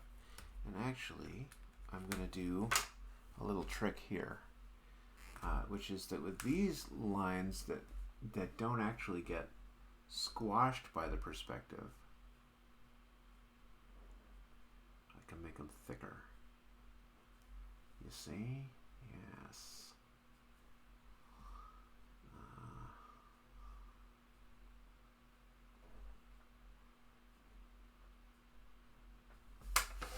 So, you know, it ain't perfect, but it is okay. It's gonna do just fine. And then what else do we have? We have a well, there's like a some kind of a little vent thing there. Not vent thing, sprinkler probably.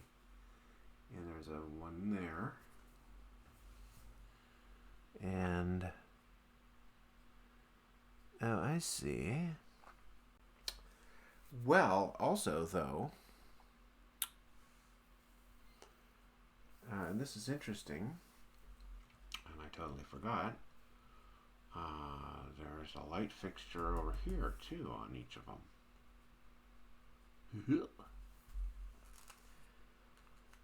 So, let's do that. We are definitely working too hard on this ceiling today, folks. Goodness. Alright, so, yeah, alright, we'll do it. We'll do it where it goes.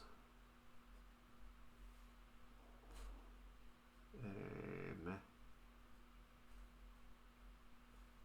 think it's about there. And I think somewhere in here. And we just have so many lines in the way now that we need to remove.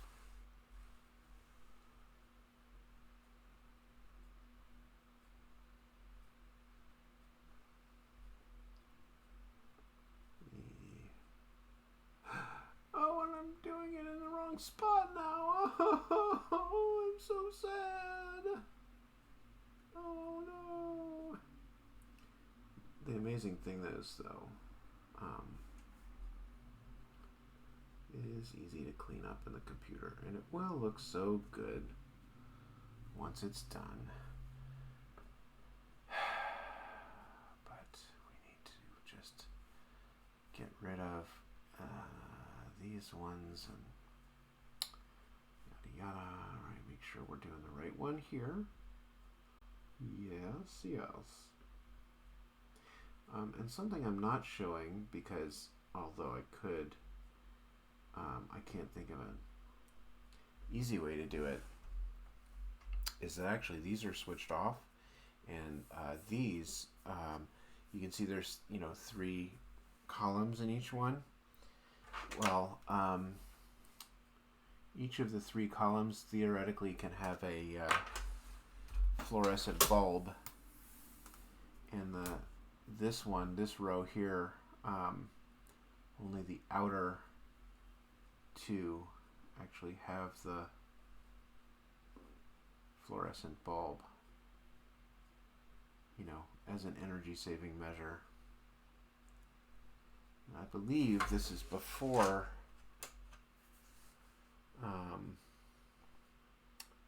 before it was easy to get LED replacements for the fluorescent bulbs. So I think now they might very well light all of them if this building still existed. So, all right. Now I am going to come over here where I forgot to close this monitor and just close it like so. Okay, all right. This whole situation is going to be just fine. I'm not actually worried about it, but it is annoying how many mistakes I make when I get distracted. So yeah. All right.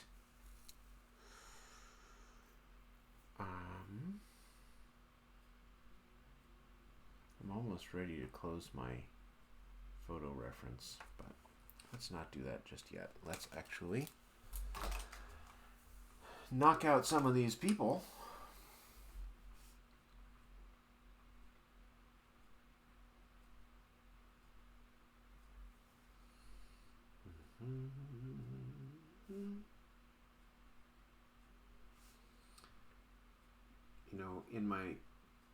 In my memory, and I've probably said this before, I think of this as being such a diverse place.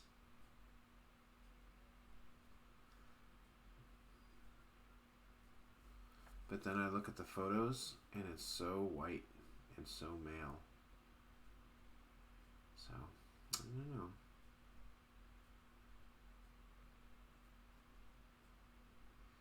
So this is kind of what I mean when I say that inking is also drawing. I just sort of filled in this person's neck, which was missing, and I didn't have this line here for it. And I know that behind the jaw you get the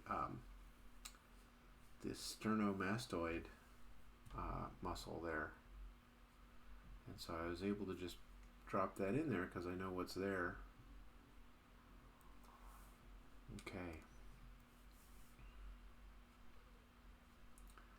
We'll give this bro his due with the ball cap here.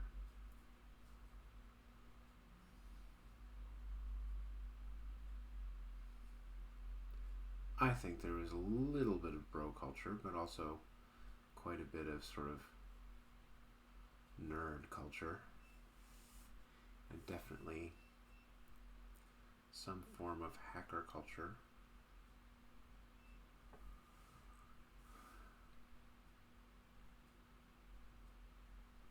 I don't know why I'm drawing this chair with a brush pen when it's far enough back that I should just be outlining it in normal pen. But, you know, what you gonna do? Oh yeah, I wanted to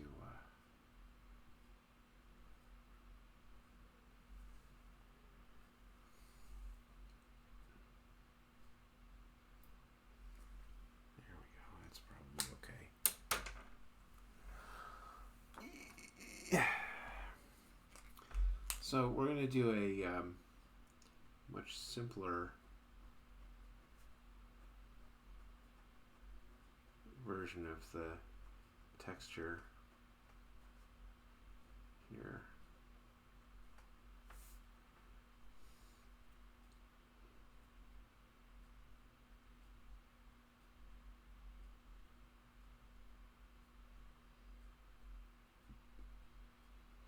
Just a suggestion. Here, let's close that gap a little bit. Done. Okay. And yeah.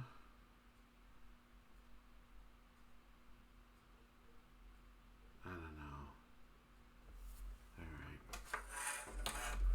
Let's give this guy a monitor to look at. And we need one of these.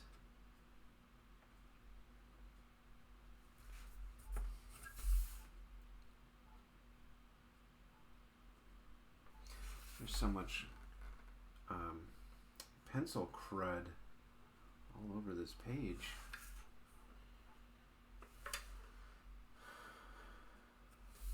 Okay, so there's going to be a monitor here for an unnamed person.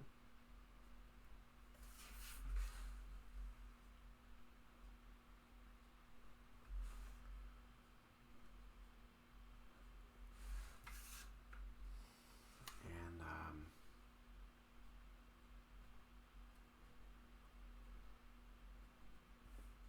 edge of the table there. That should probably be lower.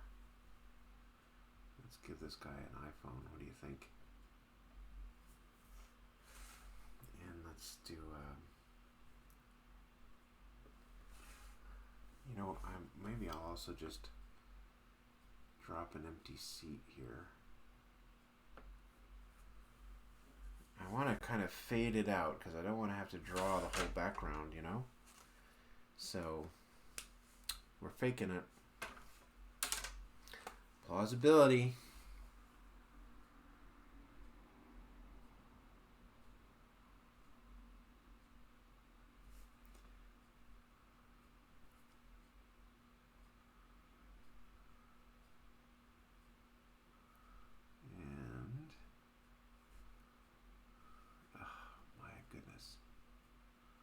Pretend that was on purpose.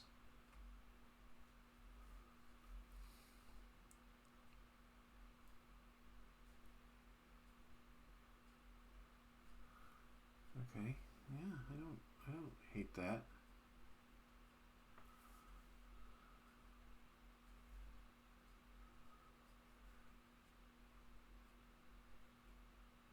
Just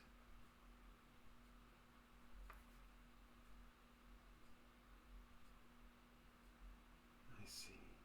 I understand. There was someone who was like, "Hey, when you're doing these little things I did, I don't know what they're called.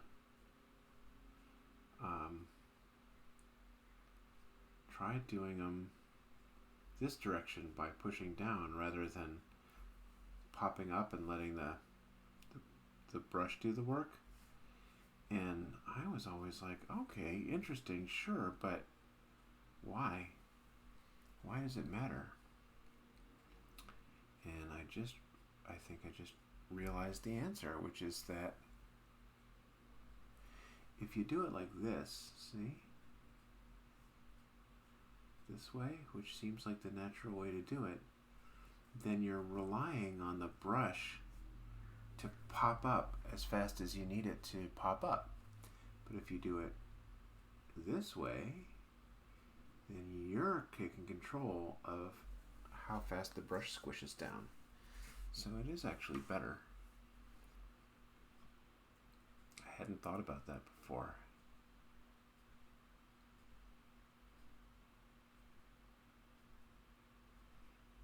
Okay. That's okay. This person ends up looking just a little bit like Joe Walsh. I wonder, oh look, my computer that I'm doing my photo reference on just ran out of battery. And unfortunately, that means I can't see the chat anymore either. So, I'm not going to let that stop me. But I guess I can kind of squint and see the chat up there on my other computer. But I think all of this might be a sign that it's time to take a quick break after I finish this page and see if I can solve a couple of these technical problems.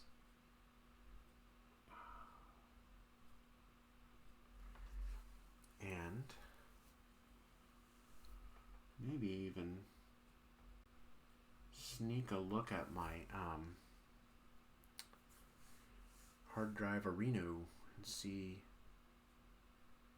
how it's doing.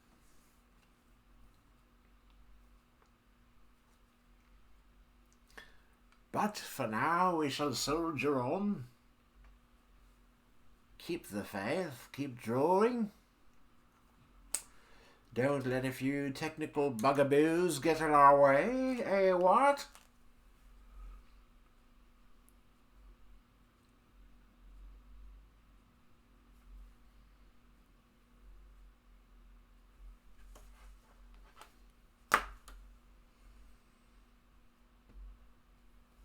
Mustn't let them win.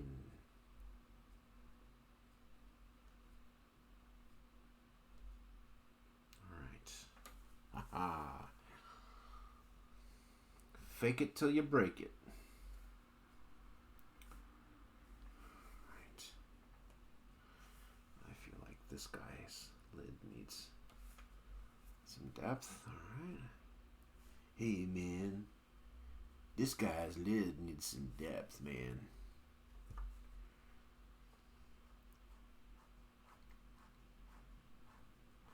I don't know how much effort to put into the back of this chair. It's closer than that chair. So, more than that, I guess, huh? But then I have to come to terms with the fact that it needs to really come around like this. So we got more fixing to do. I'm fixing to do some fixing.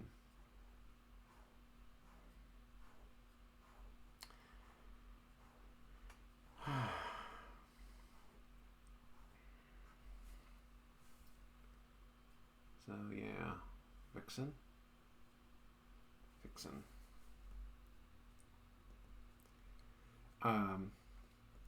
Yes, okay. I'm just gonna do it like this.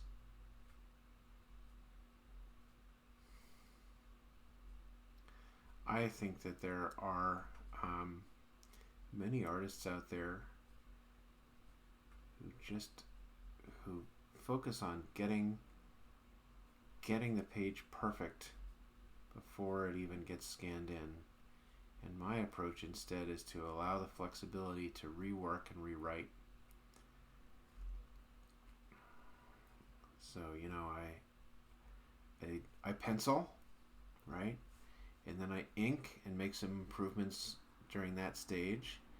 And then I scan and I fix all the problems that I created with mistakes when I was inking. And at that point, it goes up on my Patreon.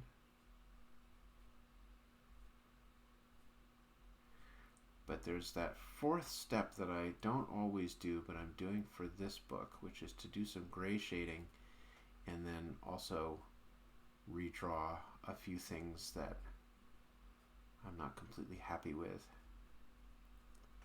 And I'm really excited about these four stages: pencil, ink, fix, and gray. Yeah, I'm excited because it gives me the freedom to kind of like, you know, do what I do and maybe not do it 100% perfectly the first time, but just get something done and then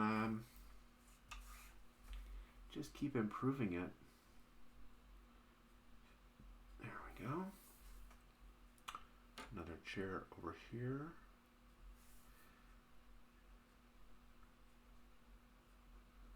And a monitor. We're just getting informal now. And then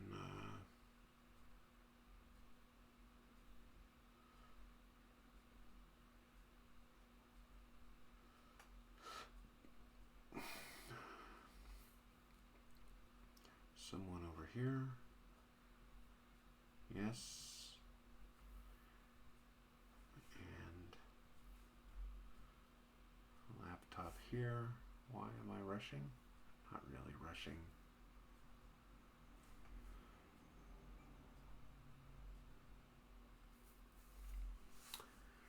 But I suppose I'm not really not.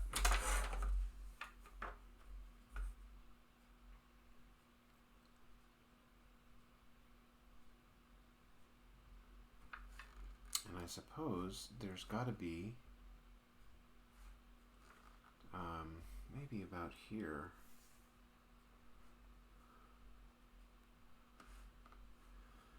And here. A whole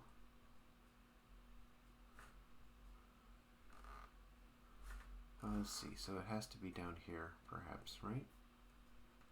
So we take this out and we make a note. A whole nother kind of row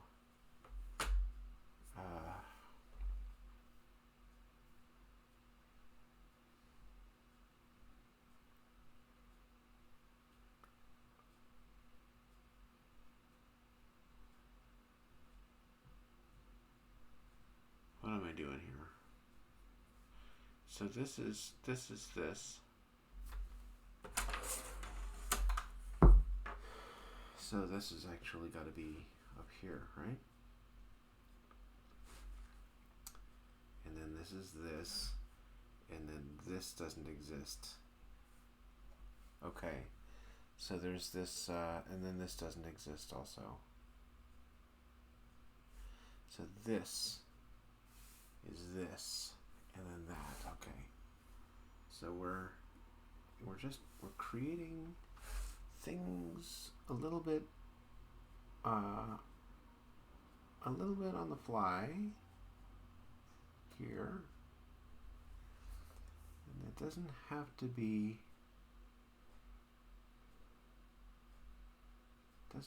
perfect, but it has to be plausible. Okay. All right. Good enough. And then we got somebody up here.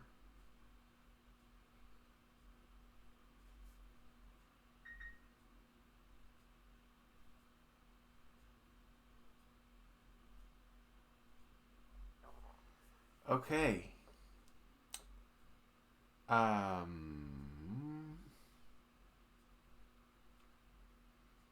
We have arrived at the final stage of this thing where I can fill in this window. Let me actually just add one more monitor. And I feel like I can do this without looking at the reference, which is just damn lucky because the reference is not available to me at the moment. And once I get this done, this page is kind of done. And what I'm going to do at that point is to stop streaming for now. And I'm going to try to come back, but I need like a 15-minute break. And I am not 100% sure if I can come back.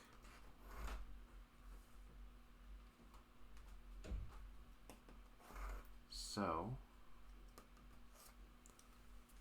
stay tuned, I guess.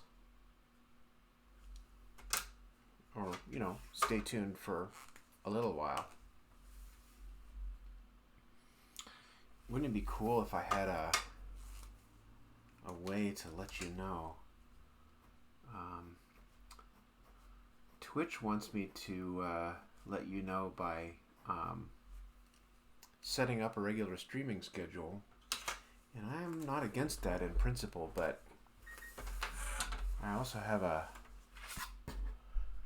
day job, as you surely know. Where's my little triangle? Here it is. All right.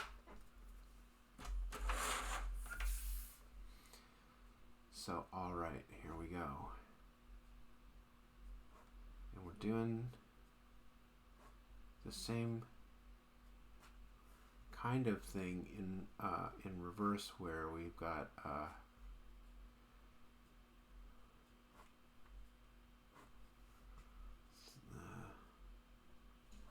some lines become kind of double. That one's got to be a little thicker because we got a blind here.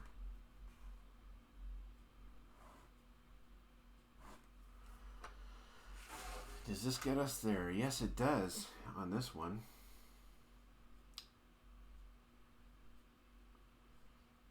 So that's odd. Okay, but make it work.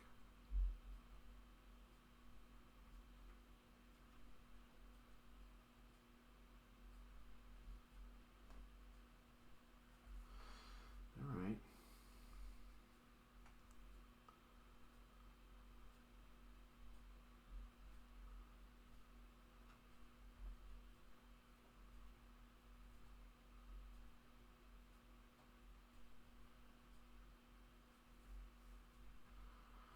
And whoop, phooey.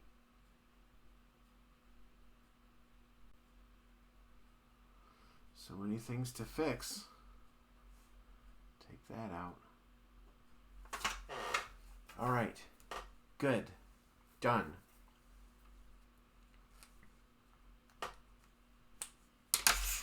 I find very little to dislike about this page, and I find a great deal to like about getting to hang out with you while I draw.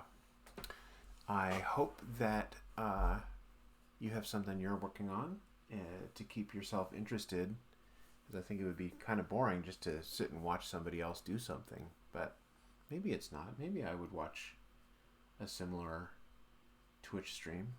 Anyway, I had a great time, and I'm hoping to be back in a little while. But for the moment, I gotta go see how my hard drive thing is going. Maybe grab a snack, just check on a few around the house types of things. So I will catch you either shortly or longly. All right. See you in a bit.